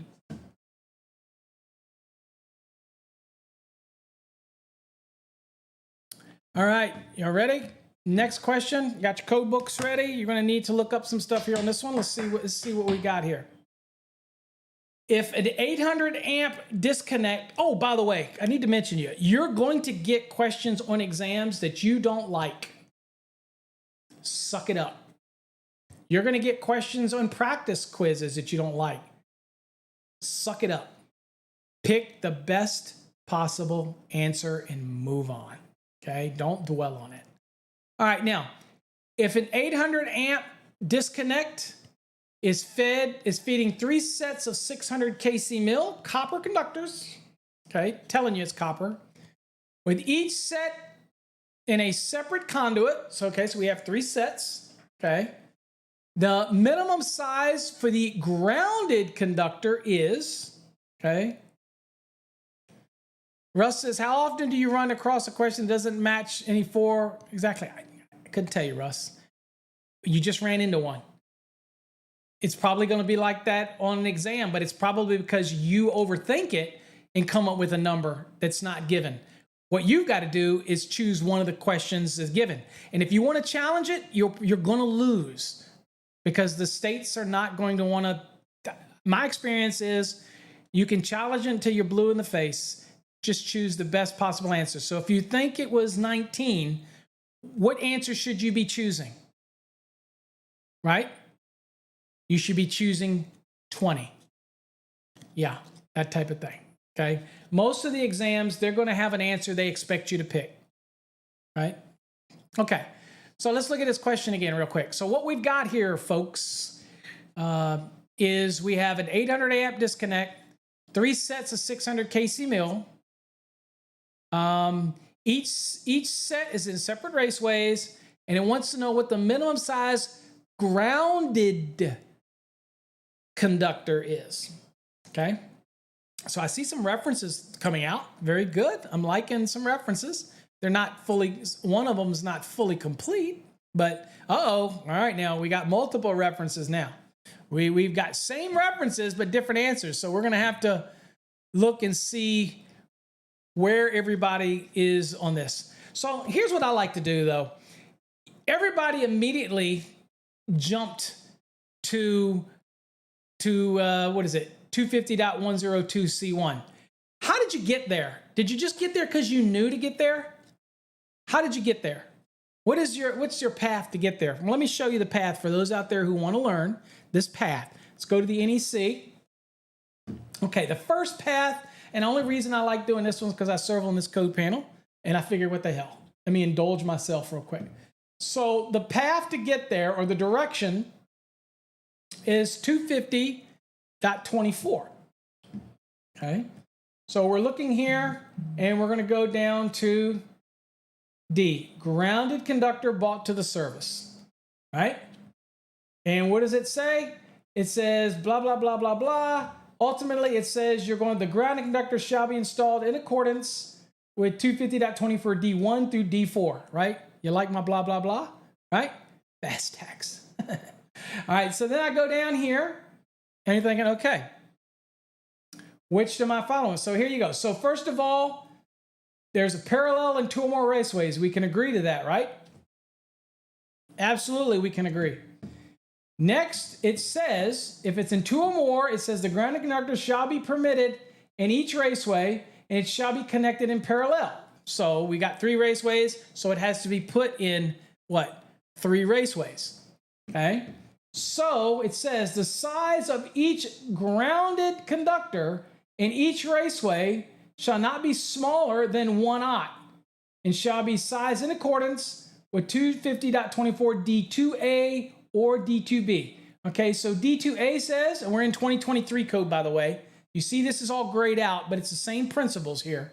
It says, it shall be based on the largest ungrounded conductor in each raceway, based on the sum of the circular mill areas of the largest ungrounded conductors from each set connected in parallel for each raceway.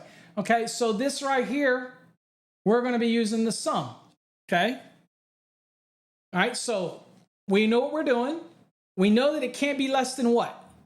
It can't be less than 1 aught. You with me? Can't be less than 1 aught. Point blank. Okay, now we're going to go to 250.102C1. You ready? Let's do that. But I just wanted to show y'all this is where we get there. Okay, and this is the same for all cycles. This stuff is broken out a little different now, right? But it's still under D, so we still get there. And so now let's go to 250.102. Now that did not change for any cycle, so you should still be under. Now you do see some of this verbiage change. This is clarifying some language, but it didn't change the intent.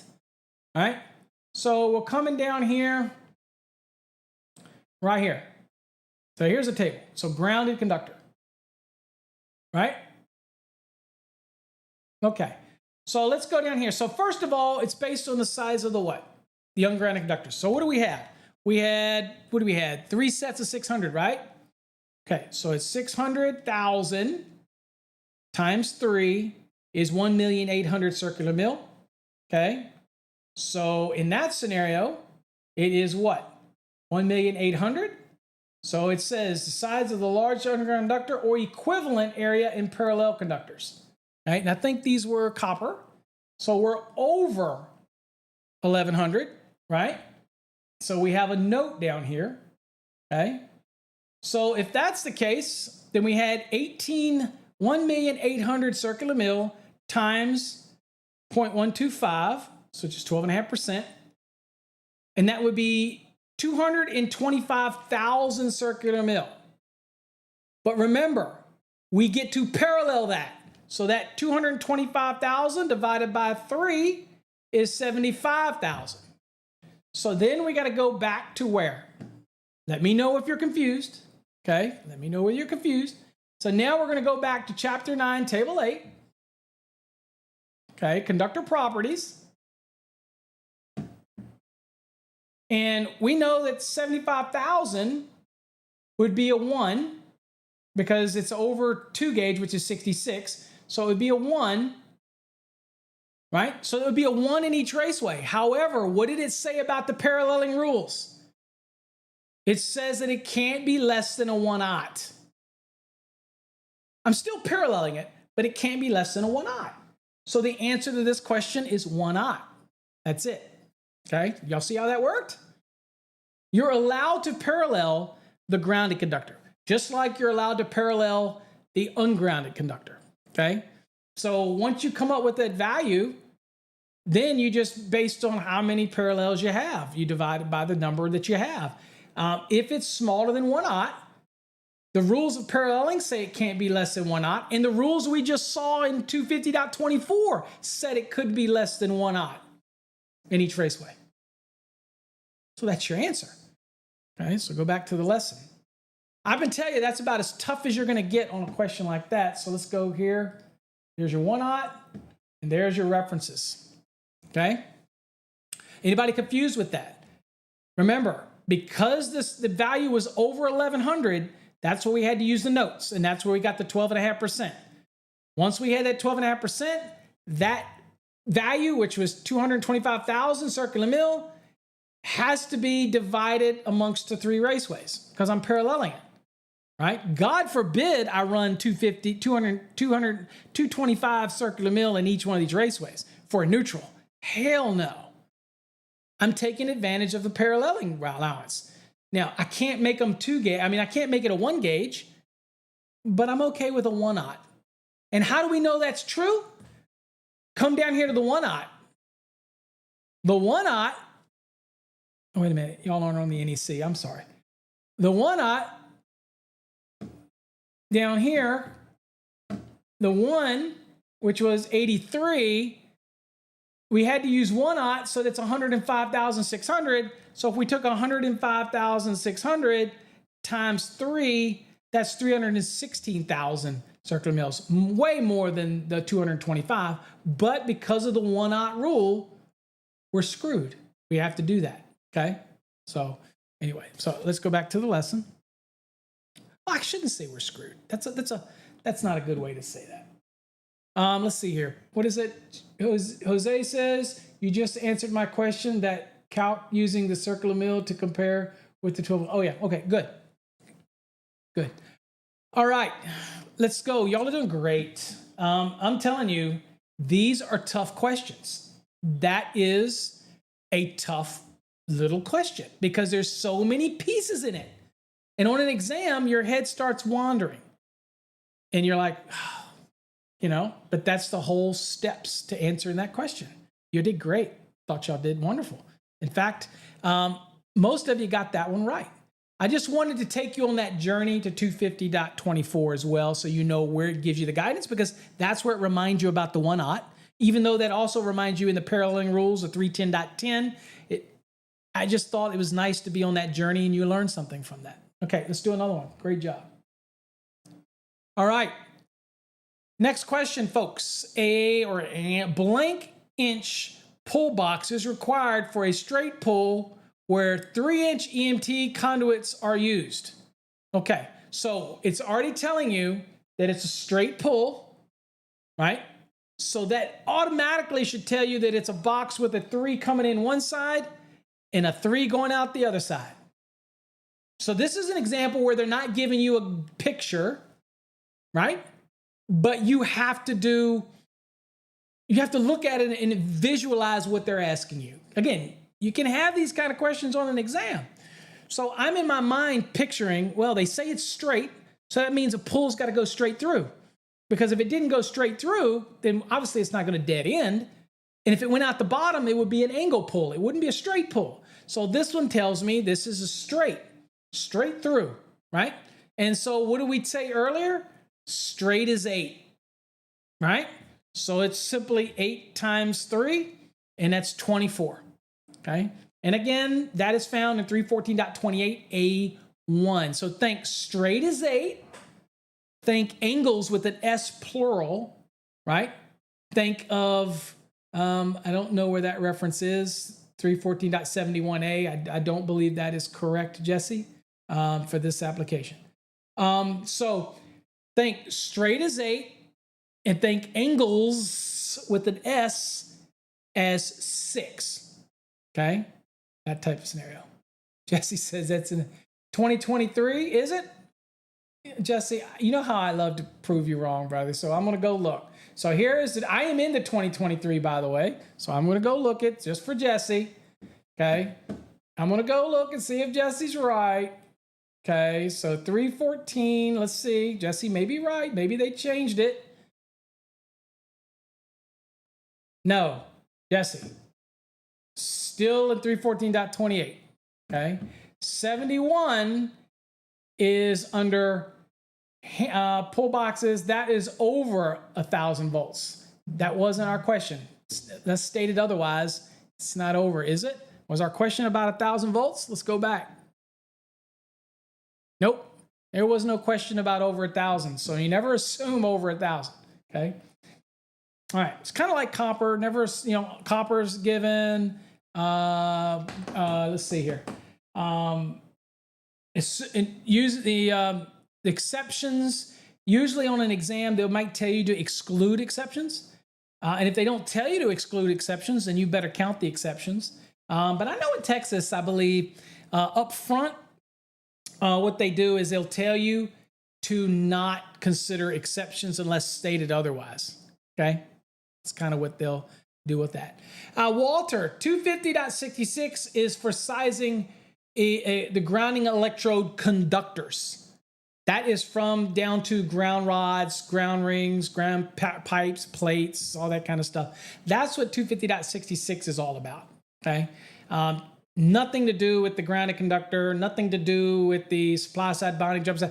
That is only for grounding electrode conductor sizing from the panel to an electrode. That's when you would use 250.66, okay? That's what that was about. All right, let's see here. Enough of me. Let's get back to our lesson, and let's go on and answer this bad boy. What is it? Van Man got here late. Hey, we're just glad you got here, okay? There we go. There's our reference, 314.28A1. All right, y'all ready? All right, got your code books, got your calculator. Let's do this. Y'all guys are on fire. I've got 10 THWN copper conductors in an 18-inch raceway. Just a little bitty raceway. With an ambient temperature of 39 degrees Celsius, we'll have an ampacity of blank amps. So we're talking again conductors. This is only a conductor question. It wants to know what the amps of that conductor is. Now, think about this one, folks. It's in a raceway that's 18 inches long. It's got 10 current carrying conductors in there. We're going to assume that this is their current carrying, okay? As it opposed to this question that can only bring the relevance to the question, okay?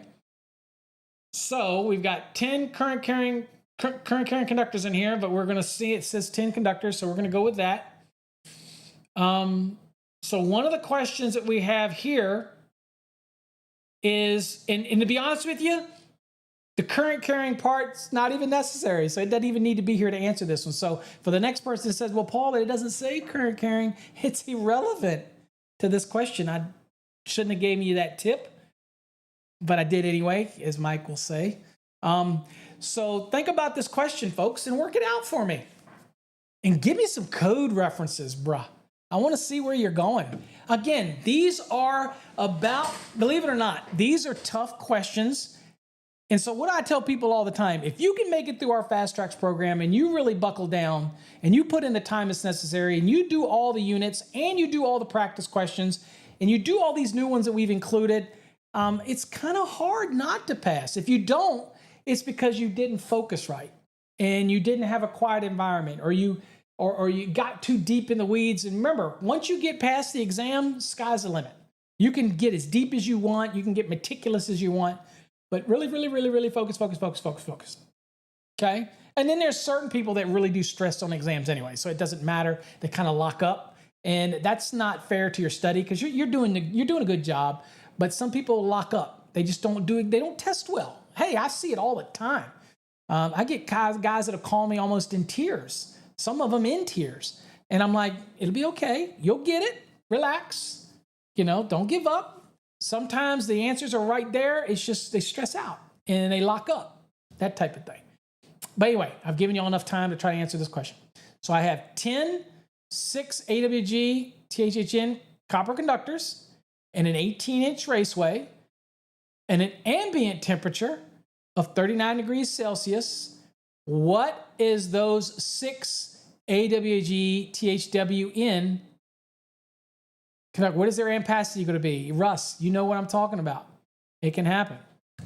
All right, Swartzy's given us some references here. All right.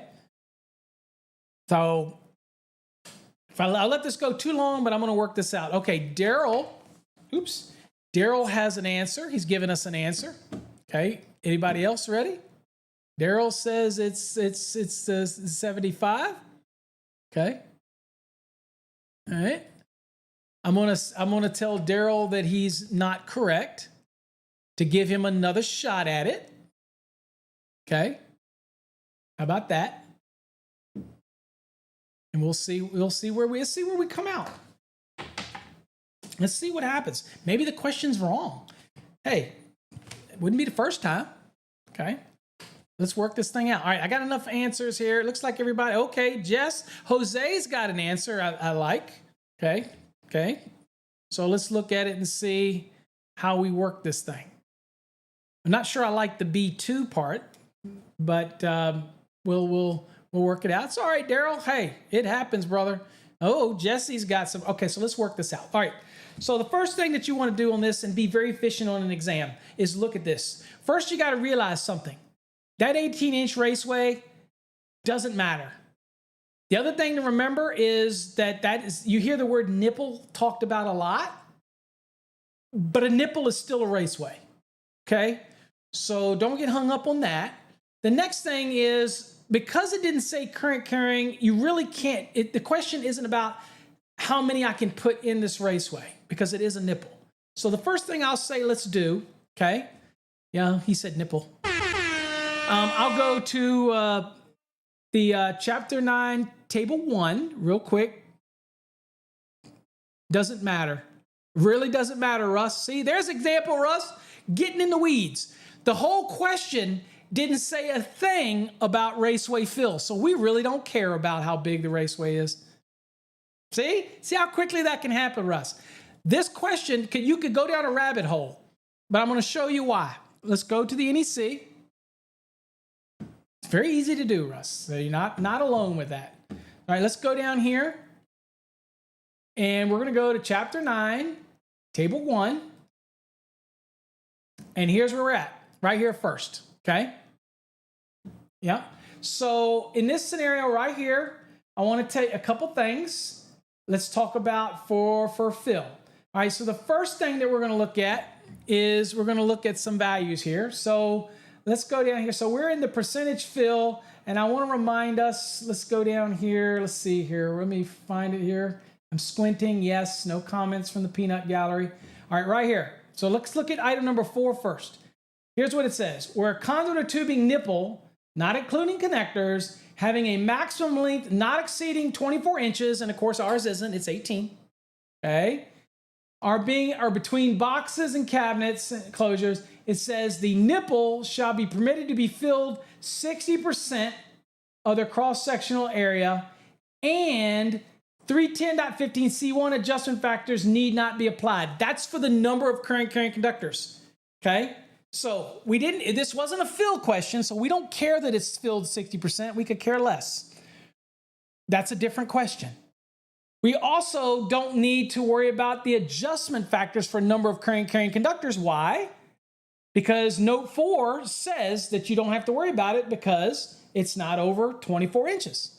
We just dissected and ripped apart that entire question. So the only thing we're worried about is that ambient temperature correction, okay?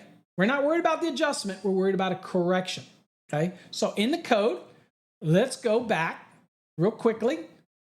And first thing I want to do is I want to get the ampacity of this conductor. Okay, here's where people go wrong. Watch me now. So I'm going to go back and we'll see if they got this question right or if we got a question that's messed up. So we'll go back 31016. We'll get some ampacities here. Okay. Now, the question was, there was 10 sixes and it says THWN. Well, guess what? I can't use the 90 degree to do an adjustment or correction here because THWN is not in the 90 degree column. It's in the 75. Notice it only has one H, so that's 75. No H's would be 60, two H's would be 90. Now, if this was THWN-2, then I could start my calculation from the 90, okay? But it's not. It's THWN. Doesn't have a -2. So I have to start it from the 75. So I'm going to go down here from the 75, and it was what? 6 gauge. So 6 gauge is good for 65 amps. So I'm going to write that down, 65 amps. Okay? So that's what it is under the 75. Now, where do we go to find the temperature correction? All right, remember, I'm in the 2023, so some of the numbers might be slightly different. I'll try to give you those as we go. All right, so we're in 31015, but it might be whatever edition you're in, might be 31015B2A, right? In the 2020, it's 31015B1. In the 2023, it's 31015B11, okay? So B11, okay? So here we're at B11. So here's our ambient temperature. Now this is for other than 30 degrees Celsius and 86 degrees Fahrenheit. So our question was 39 degrees Celsius, right? So we have to find the Celsius column, and we have to go find the multiplier for 36 through 40. That's where our 39 will be. And then we're going to come over here, and we're going to use the multiplier from the 75 degree column, which is 0.88. Okay, so 0.88. Now, here's a little tip. If it had been THHN or it had been THWN-2 and you're coming to make apply this correction, then you would have been in the 90 degree column because that's what that insulation was rated for. This is based on the insulation rating, okay? But since our insulation was 75, that's why we're pulling from the 75 column. Just keep that in your mind, okay? Because you could get a question that was about THHN, and you want to remember this is all about the insulation at this point, okay? All right, so we're using 0.88. So just keep that in mind. Now, while I'm here, let me get rid of this table down here so that people ask this question. They go, Paul, when would I ever use this table? 31015B12. I know there's somebody out there that wanted to get ready to type that to me. They go, Paul, tell me when I would ever use this table. The only time you're going to use the second table here is if you're dealing with tables of ampacities that are in 310.18, 19, and 20, and 21. If you're using those tables, those are based on 40 degree. 310.16 and 310.17, those are all based on 30 degrees C. And see this one down here is based on 40? And this one up here is based on 30. That's why we use this table. Now, there are some people that say, draw an X through this table down here so you don't get confused. I would never tell you to do that because if I was going to write an exam, I would test you whether or not you knew to use the second table or the first table. I'm just saying, that's how I roll. It's not a trick question, but again, since I know so many people say ignore that other table, then I would give you a question on it because that's just how I roll. Ask Jesse. He knows that's how I roll. All right? So that's how we do it. So let's go back to our question, to the lesson. And I scroll it down a little bit. Let me get her back up in frame here for us. Okay. So now that we know it's 65 amps, we'll do 65 times 0.88. And that is 57.2. And that's why it's our answer. So we're taking the amps under the 75, and we're going to multiply it by our modifier. In this case, it's 0.88. And that is where we get the 57.2. Okay, makes sense? Okay. Again, this is one of those questions. Don't overthink it. Just kind of do it. And there's your references right there. Okay. Also a good question. Also something that is very plausible for an exam. Because this can make you think about raceway. This can make you think, does that 18-inch raceway make a difference? In this case, it's not making a difference. It's just a bunch of extra fodder in there, okay? That's it, okay? All right. Now, if this had been a 26-inch raceway, God, that would have changed everything, wouldn't it? Because now you've got 10 conductors in there, and they most certainly on an exam would have to tell you their current carrying, okay? Right? I mean, that's dead giveaway. Or they may say something in the beginning of your exam, consider all conductors current carrying. I don't know. That's why it's important to read your instructions before you start an exam, but I don't think they would do that. If they were going to bring in that, then they would tell you their current carrying because then you got to do the math. It's only fair. So if this had been a 26-inch raceway, 10 current carrying conductors, then you would have had two different multipliers. You would have had to deal with 31015C1 And then you would have also had to deal with what we just did in 31015 D1. Okay, you would have had to do that. Okay? So anyway, all those. There you go. Jesse already worked it out for us. Wow, that's a serious reduction of a conductor's ampacity after that. All right, let's see what you got here, folks. Y'all are doing great. We're gonna do another one, and then I'll let you guys go. It's 7:30. It's been 2 hours. All right, so here you go, folks. But I know y'all could go all night long. I know you guys. I know y'all are diehard. A blank box is required for 2 switches, 1 receptacle, and 3 14-2 hoy vey, non-metallic sheath cables with grounds. God. Y'all, can y'all feel my pain on this question? Jeez, I got to write somebody. Non-metallic sheath cable, bro. God, come on. Throw me a bone, folks. All right, so what box do we need? What size box? Okay, now first of all, they give us all these dimensions. So that tells me that it's probably going, in this case, it's going to be a metal box, right? Because they're giving me these dimensions, and we know the dimensions that are in a table on 31016A, right? So we kind of know that, right? So, but we gotta work some stuff out here first and see what we get, see what we can work out. Okay, let's see here. All right, so what do we got? We got 2 switches. Again, remember straps, yoke.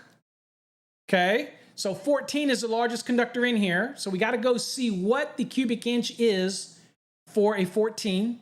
Okay, so we'll go do that. But we just want to see the number. So, okay, so we got 2 switches. So it's a double volume each, just like it was for the receptacles. It's a device on a yoke or strap. So that's double volume. Basically, treat that each switch like it's 2 conductors. That's how we're treating it. Double volume. I got 1 receptacle. That's a device. That's a double volume. Okay. So conductor, and we got 3 14-2 non-metallic sheath cables coming in. Okay. So how many conductors do we have coming in? We got 3 of them. So we got 3 blacks, we got 3 whites, and we have 3 equipment grounds. All right. So let's knock out the number of conductors first of the 14s coming in. So that is 3 blacks, 3 whites, and 3 equipment grounds. But remember, they only count as 1 until you get over 4. Okay, so that's just 1 EGC. Okay, all right. So that's 3 blacks, 3 whites, and then 1 equipment ground. Feel good about that. Now the devices, it's a double volume for each one of those. So it is 2 for 1 switch. Make it feel like 2 conductors, 2 for 1 switch, 2 for the other switch, and 2 for the receptacles. So that's 1, 2, 3, 4, 5, 6. Okay, volume counts for those 3 devices. Remember, double volume each. So it's 2, 4, 6. Remember, we looked this up earlier. So I'm going to do 6, and I'm just going to put device here. Okay, so now what we got to do is, look, people are already answering these questions. There you go. That's what I'm talking about. So now what we got to do is go and find out what our volume is and make sure we know what a 14 is. So let's go to the code real quick. So I'm going to go to the code, and let me go down here to 314. And believe it or not, it's probably about as tough as you'll probably get on an exam if you get a box fill. Lately, reports people have been giving is there not been many box fill questions. So that's good news. Unless you're an expert at box fill, then you're like, crap, I'd like to get a bunch of box fill questions. All right. So first of all, let's see what our volume is. Okay. And our volume is for 14 right here. And that is 2.00. Okay, so 2.00. All right, so how many conductors, and if we're treating a device as if it's 2 conductors, and all of this that we did, we're going to see what it is. So I've got 3 blacks, 3 whites, that's 6. I got 1 equipment ground. I got 3 equipment grounds, but they only count as 1. Remember, we looked up that earlier. So that is 7. And then I've got 6 total conductors. Remember the double volume for each device? When I say double volume, in your mind, just think it's equal to 2 conductors. Does that make it easier to remember? Convert everything into conductors. You know what I'm saying? So I've got 1, 2, 3. So I've got 7 3 blacks, 3 whites, and 1 equipment ground. Remember, we add them all, count as 1. All right? And so that's 3, 6, 7 plus the 6 for the 3 devices. So that's 7 plus 6 is 13. 13 times 2.0. Remember, that's what the what? Cubic inch volume is for a 14 gauge. So we're going to do 13 times 2.00. That is 26 cubic inches. We with me? Now what we're going to do is go back up here because the question gave us dimensions, then we know that that is going to be a metal box because plastic boxes typically come with the value stamped in it. And it didn't tell us a cubic inch, so it just gave us dimensions. So one thing we did learn from the question, and we'll go back to the question, and I'll see you there, Jay, for a second here. I want to give you a shout out. But let's go back real quick. Now, all we got to do here is look at the table and see which one equates to these values. All right, so we're going to go look at the NEC. So this is the metal box table, okay? Here, standard boxes, 314.16a. That's what this table is down here. Okay, so you can see it. I'll go over here. There it is, right there. If it was plastic box, they would have given you a stamped value. They didn't. So next thing you go down here is say, okay, all of my questions appear to be whether it's a square or device. Well, it looks like only the device ones give me something with 3 dimensions, right? Notice that the squares only give 4 and 11 by whatever. These are all 4.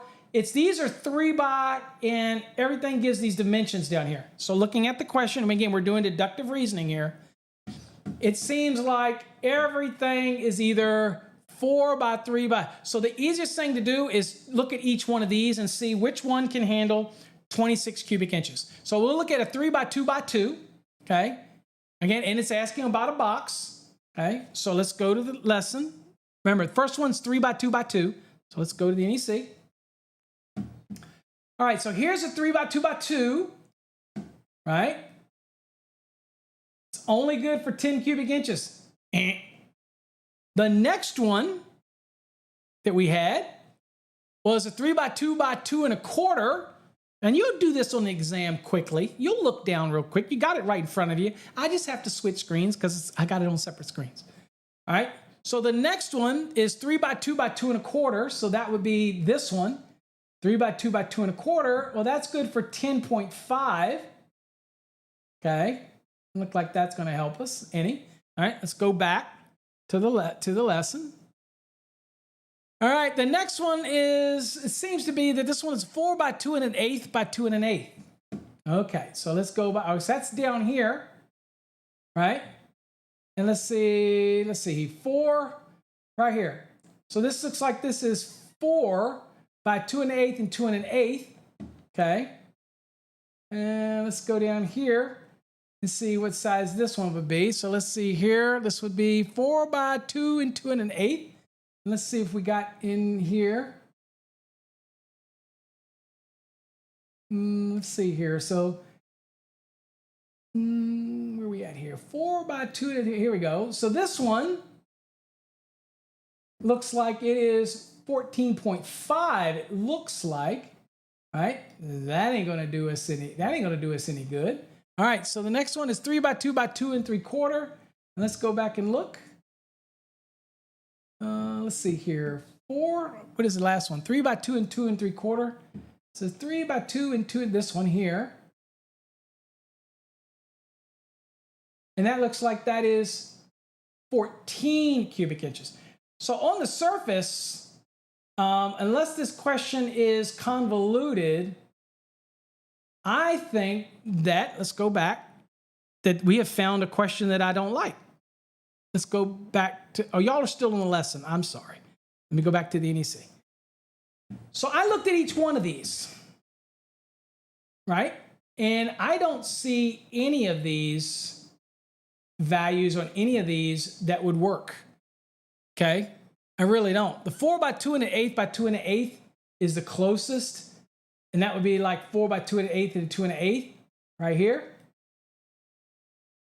But even that's not big enough. So the other difference is these are device boxes, and the question just asks for what? Boxes. So I have to assume, based on what's given, if I was looking at this question, this is the 4-inch one is the largest box by far anyway. But it doesn't match any of my answers. So you don't know what this individual that wrote this is asking. So this is an example where you have to use deductive logic. The deductive logic here is to go back and look at the question and go, well, this one yielded the most volume. So maybe they're not talking about device boxes. They're talking about square boxes, because one of these answers has to be right. So now we're going back to the NEC. Again, you're going to get questions like this on an exam, okay? So you go back and you go, well, here is a 4 by 2 1/8, and the question was a 4 by 2 1/8, okay? So all these other ones are 4. So if I do a 4 by 2 1/8, then that's 30.3.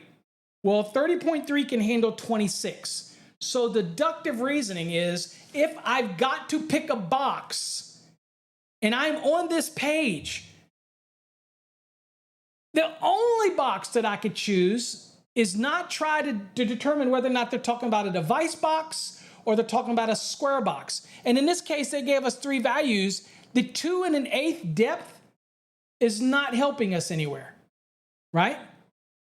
It's not going to help us anywhere. But the 4 by 2 1/8 does say that, look, deductive reasoning means that that's going to be what?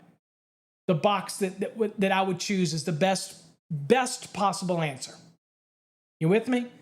Okay, now, if the box is stamped and it's a plastic box, then that's a no-brainer. Make sure it can handle 26 cubic inches, right? No-brainer. So this is another good example of, probably don't like how this question's worded, okay? There you go. Throw some plaster rings on there. You can make it work. Add some extra rings on it. That type of thing may get you by. That type of thing. Get in the field, you're going to do it, right? But remember, that's an interesting thing. Did you know that a box extension can't put another box extension on a box extension? So if I had a square box, I could put box extension on it. So if it's a 4-inch square and I put a box extension on it, that's a 4-inch square box extension, right? I can't put another box extension onto that, because box extensions are listed to go onto boxes, not to go onto extensions. Now, I could have a 4-inch square, right? Right? And then I could put an extension on that, and then I could put a extension ring on that, and that might give me some extra cubic inches in that. Okay. Jesse says it's not allowing for a 3-gang box. In this scenario, I guess I'm not sure what you mean by that, Jesse, but not that I don't see anything in the equation for it, right? So 12. Here, I'm just to see another thing here. Might be here. Let's see here. Here's another way it might be. Here's another way it might work. What's the gauge here real quick? Okay. So here's 14. Remember when I said the devices count as 2 conductors? So there's another way you can do this. If all of the conductors going into the box are the exact same size, then you can also use this value up here. Yeah, 3 devices. Yeah, y'all are getting in the weeds again. Okay. It's not gonna, we already know it's 3 devices, 2 switches and a receptacle. Okay. So when you come down here, if you added just them as conductors, then it would be 3 for the black, 3 for the white, 1 for the equipment ground, 7, and then 6 conductors for the 3 devices, which is basically double volume. So it's 2 conductors per device. So that would be 6, 7, 8, and 10, 6, 7, 8, and 10, 11, 6, 7, 8, 6, 7, 8, and 10, 11, 13. Well, then you could come over here under the 14 gauge right here, right? And then you could come down and look for what allows you to have 13 conductors. So this one would, that's 15. And that's the one we chose, right? Or you could come down with 13, we could this one. But that wasn't an option. 4 and 11/16 wasn't an option. Remember, we can only go with the boxes that are given, right? We can only go with what's on the screen in the question, right? That's all we can go with. So if you're over here in the code and you want to treat everything as a conductor, that's just another way to do it. Then we had 13. You could come here to the 14, right? Right? And then you come down and find out where the 13s lie. Well, that was our box that we ended up picking, which is a 4 by 2 and an 1/8. Wasn't exactly our question, but that's the best option. We still need 13, so we could go down to here or here, but those boxes weren't listed in the list, and those were 4 and 11/16 boxes, so that ain't gonna work. So then we come down, we really don't have any other choices. So deductive reasoning, you're going to assume that it was the 4 by 2 and an 1/8 and use that one. Okay? Look, folks, I know y'all all throwing out box sizes, right? But you can't. You only have the choices that are on the screen. And the closest possible answer is that 4 by 2 and an 1/8 by 2 and an 1/8. You see what I'm saying? Switches? Okay. So, all right, y'all, I'm going to let it go. Y'all are not thinking like an exam now. Y'all minds have gone off. I think we spent too long tonight because now y'all are starting getting into, you're only given the sizes right here. This is it. This is all you're given. Okay. So deductive reasoning would have been 4 by 2 and an 1/8. And even though it wasn't 2 an additional 2 and 1/8, that's the only one you could go with. Okay. I think y'all are getting, your mind is wandering tonight. So we're going to do, so there's that one. You're like, oh, that's not the answer, right? What do you think the answer is? And this is why I don't like this one. You ready? 3 by 2 by 2. Let's go back to the code. The only option for 3 by 2 by 2, right, was 10. That's why this is a poor question, okay? But hey, it's the only poor question we had tonight because all of you say it can't fit in a 3 and their answer was a 3. So you're not always going to get a answer you want, and you're going to run into some bad questions, okay? But the reason I wanted to spend the time on this one is because I knew that it wasn't going to match it exactly, but I wanted us to think about deductive reasoning. And I also knew that 3 by 2 by 2 wasn't going to be the correct answer. That's why it's the first one I did, and it was only 10 cubic inches. That ain't going to work. We knew that wasn't going to work, okay? So anyway, hold on here. Okay. Makes sense? Remember, it's exam. Just answer the question on the exam and choose the best possible answer. Excuse me, not question. The best possible answer. Okay. Now, if you think that every exam prep set of questions are perfect, then obviously you haven't purchased other educators' documents where they have to give you an addendum in order to correct all the errors. Okay. So far tonight, this is the only one that we ran into that I will identify as I think it's a poorly worded question. And I'm telling you the right answer is 4 by 2 and an 1/8 by 2 and an 1/8. That is the best possible answer.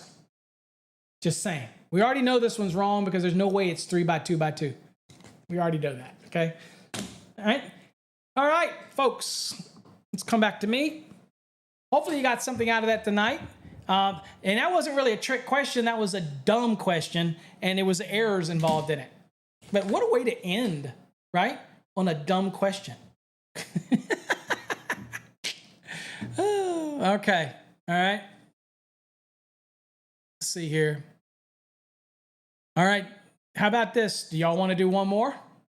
If y'all want to do one more, okay. What is that? Wow, that's terrible. Yeah, you're going to get them. You're going to get those weird questions, okay? But the way I walked you through it, okay? The way I walked you through it, you would have used the proper reasoning and you would have come up with the right answer, okay? So that's all I care about is you would have come to the right answer. So even if that question was wrong, I walked you through the right way to do deductive reasoning and find the answer. I can't help it. I can't fix their crap. So anyway, but let me tell you what, there's over 800 or 900 in that new database. So far, that's the only one that I found. And that's pretty damn good. So I'm pretty cool with that. All right, so y'all ready? Y'all do want to do one more? Okay, let's do one more. Why not? Hey, I'm game. Y'all might regret it. Well, it could wind up an exam, Russ. Do you think that all exams out there are going to have perfect questions? Nope. Some of the exams have crappy questions. It just is what it is, bro. You got to deal with it. Here's the thing. If you miss it by one, then you still screwed up. If you get one or two wonky, three wonky questions and you still fail the exam, you weren't ready. You weren't ready. If your passing is 70 and you get a 69 and and you're like, oh, I missed it by one, you still weren't ready because you missed it by 30 other questions. You know what I'm saying? That type of thing. Okay. All right. Let's do one more. And get it. So my point is, Russ, don't dwell on the one you might get or might not get. It's not worth your effort, your time, your attention. It's not worth it. You know, it's one of those things where you move on. All right. Next question. All right, guys. It's going to take you a little bit. So this is kind of how you might get a box size on an exam, and they give it to you in word form and doesn't give you an image. So you got to draw yourself a picture. And I'm going to do it with you. I'm going to draw this box. I got a mental picture. Ready? Let's see what we get. It says a blank box is required if 4, 2, and a 1.5. Less stress, the better. Yeah. Well, yeah, don't stress it. You know, that's where you mark it and you move on to the next question and say, dude, I ain't worried about that. But again, just answer it and move on. All right, 4, 2, and a 1.5 or 1.5 conduit are to be installed on the right side of a box. So let me see here. I'm going to do a picture of my box. I'm going to do a 1, 2, 3, three conduits coming out the right side. I'm going to do a 4. I'm going to do 2 and a 1.5. Do it with me. Okay, I got a lot of little sketches here, but there's my box. You see it right here? I'm drawing out the side. Got it. All right. And it says out the right side, and it has a 4 conduit and 2, 3 conduits are installed on the bottom side of the box. Okay. So out of the bottom, I've got a 4 and 2 3s. So 4, 3, and a 3. Okay. So this box kind of looks like, let's see if I can, and hold on for a second. I'll draw a picture. Y'all can draw it out, but I want to draw a picture for you. I just want to kind of give you an idea what it looks like. Now, it might be mirrored because I'm going to show it to you mirrored, but y'all get the point. Out the right side, I have got a 4, a 2, and a 1.5. And out the bottom, we've got a 4, and 2 3s. Okay, so it looks like that. Basically, okay? Might be reversed for you guys, but there you go. So that's basically the raceways you got coming in to the box. So the first thing that you savvy folks will get, y'all got this already, right? So y'all know that in this scenario, all we've got is angle pulls. And we've got rows, right? Rows. And so we're going to have to do something. We did it earlier, okay? So let's do one side at a time. So let's do that right side first. So it'd be the largest raceway is 4, right? Okay. And so we got 4 times 6, right? Plus 2 plus 1.5. So it's 27.5. So immediately on your exam, the moment you did that dimension, which is from the right side to the opposite wall, we'll call that the X value, okay, for our case. Okay, horizontal, we'll call that the X. We already know that 27.5 is that answer. So we've already, on an exam, we've narrowed it down to just 2 answers. The top 2, A or B. That's it. We narrowed it down. Now, let's go to the bottom. The bottom, same thing. 4 times 6 is 24 plus 3 equals what? 30. So the only possible answer here is 27.5. Okay, where's my stuff going here? 27.5 and 30 inches. Look how easy that was. This is how you probably get it on an exam, guys. So let's go and answer this real quick. And the best advice that I can give you is take your scratch paper, right, and jot it down. Okay? Jot it down. Now, why somebody posted 30-30? Now, in the real world out there, if you want to do a 30-30, that's up to you. If that's a standard size you can buy, that's up to you, right? But on an exam, no. You want the best possible answer. Okay? Don't let your real world experience come in and say, well, Paul, we'll never find a 27.5 by 30 box. Don't let it creep in your head. Only answer what's on the screen. The code, the test exams, they don't care about how experienced you are in that aspect of it. They just want you to answer the question they give you. And also, I forgot to mention, and I apologize, I forgot to mention Jay Jones, I believe. Jay, let me go back real quick because I got so focused, brother. I do want to make sure I holler out at you. And Jay did pass the New Mexico exam. Jay Jones, congratulations, brother. It's nothing like that feeling, isn't it? It's an amazing feeling to get that monkey off your back type of thing. So congratulations, most certainly. All right. Hey, about 5 of the questions we did tonight, I think are very much master levels. I think they're very much put elements in there that you could get confused. I think y'all did an amazing job dissecting those out.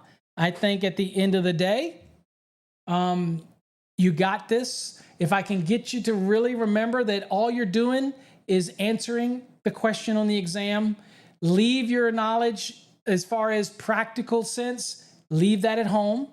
Just answer what they give you. Got to remember, and I'll use this affectionately, a lot of us pinheads in a room that are writing code questions are simply writing code questions. We're not trying to bring in the real world scenario. We're just writing code questions. And all we want you to do is give us the answer based on the code question. That's all we want. That's it. That's all we want. And so think of that mentality, okay? Not every exam is going to be perfect. I have found exams around the country that have problems. Some of them don't give you enough information. Some of them got some crappy, the way it's written. Some of the questions, again, don't have terminologies properly, right? They use improper terminologies and you get confused with those improper terminologies, right? But we got to suck it up because they're the ones in control. It sucks. It sucks. But they're the ones that are in control. And to be honest with you, it's nice every now and again, to be honest with you, to have a wonky question because it allows us to have that deep discussion about it. And I think it's important because you know what? You're going to run into those wonky stuff. You just are. All right. Hey, I appreciate all of you. Thanks for putting up with me. Sometimes I'm quick and snarky. I'm just old, blind. Y'all see me squinting. I can't see squat. I'm doing my best to help you. I'm trying to keep you focused. I don't want you to go to a rabbit hole. I don't want you to pull a Russ on me. I don't want you to go down that weed. I want to keep you right on track. If you're in our Fast Tracks program, you have no idea how much I appreciate you. I'll also let you know that we do have a calculations course coming out at the end of this month, in the next month, excuse me. It's going to dig into a lot of this stuff as well and explain it. A little bit of watch hands. It explains a little bit deeper in some of these calcs to maybe make things a little easier for you. But I've still got work to do on that. But I let people know it's coming. That's my latest book that I have coming out. So anyway, folks, hey man, I appreciate you all. Okay, that's what's wrong. All right. So all right, folks. God bless. Take care. I'll see you next week. If you're in Nika, come and say hi to me, right? If you're in Philadelphia, please stop by the Encore Wire booth and say hey to me. I'd love to see you. Maybe we'll go grab lunch or something. Hey, I'd still love to see you. Come by and say hey. And I appreciate you all. Till next time, folks, stay safe. God bless. And also, thanks for putting up with me. Because ask my wife, it's not an easy task. Take care, everybody.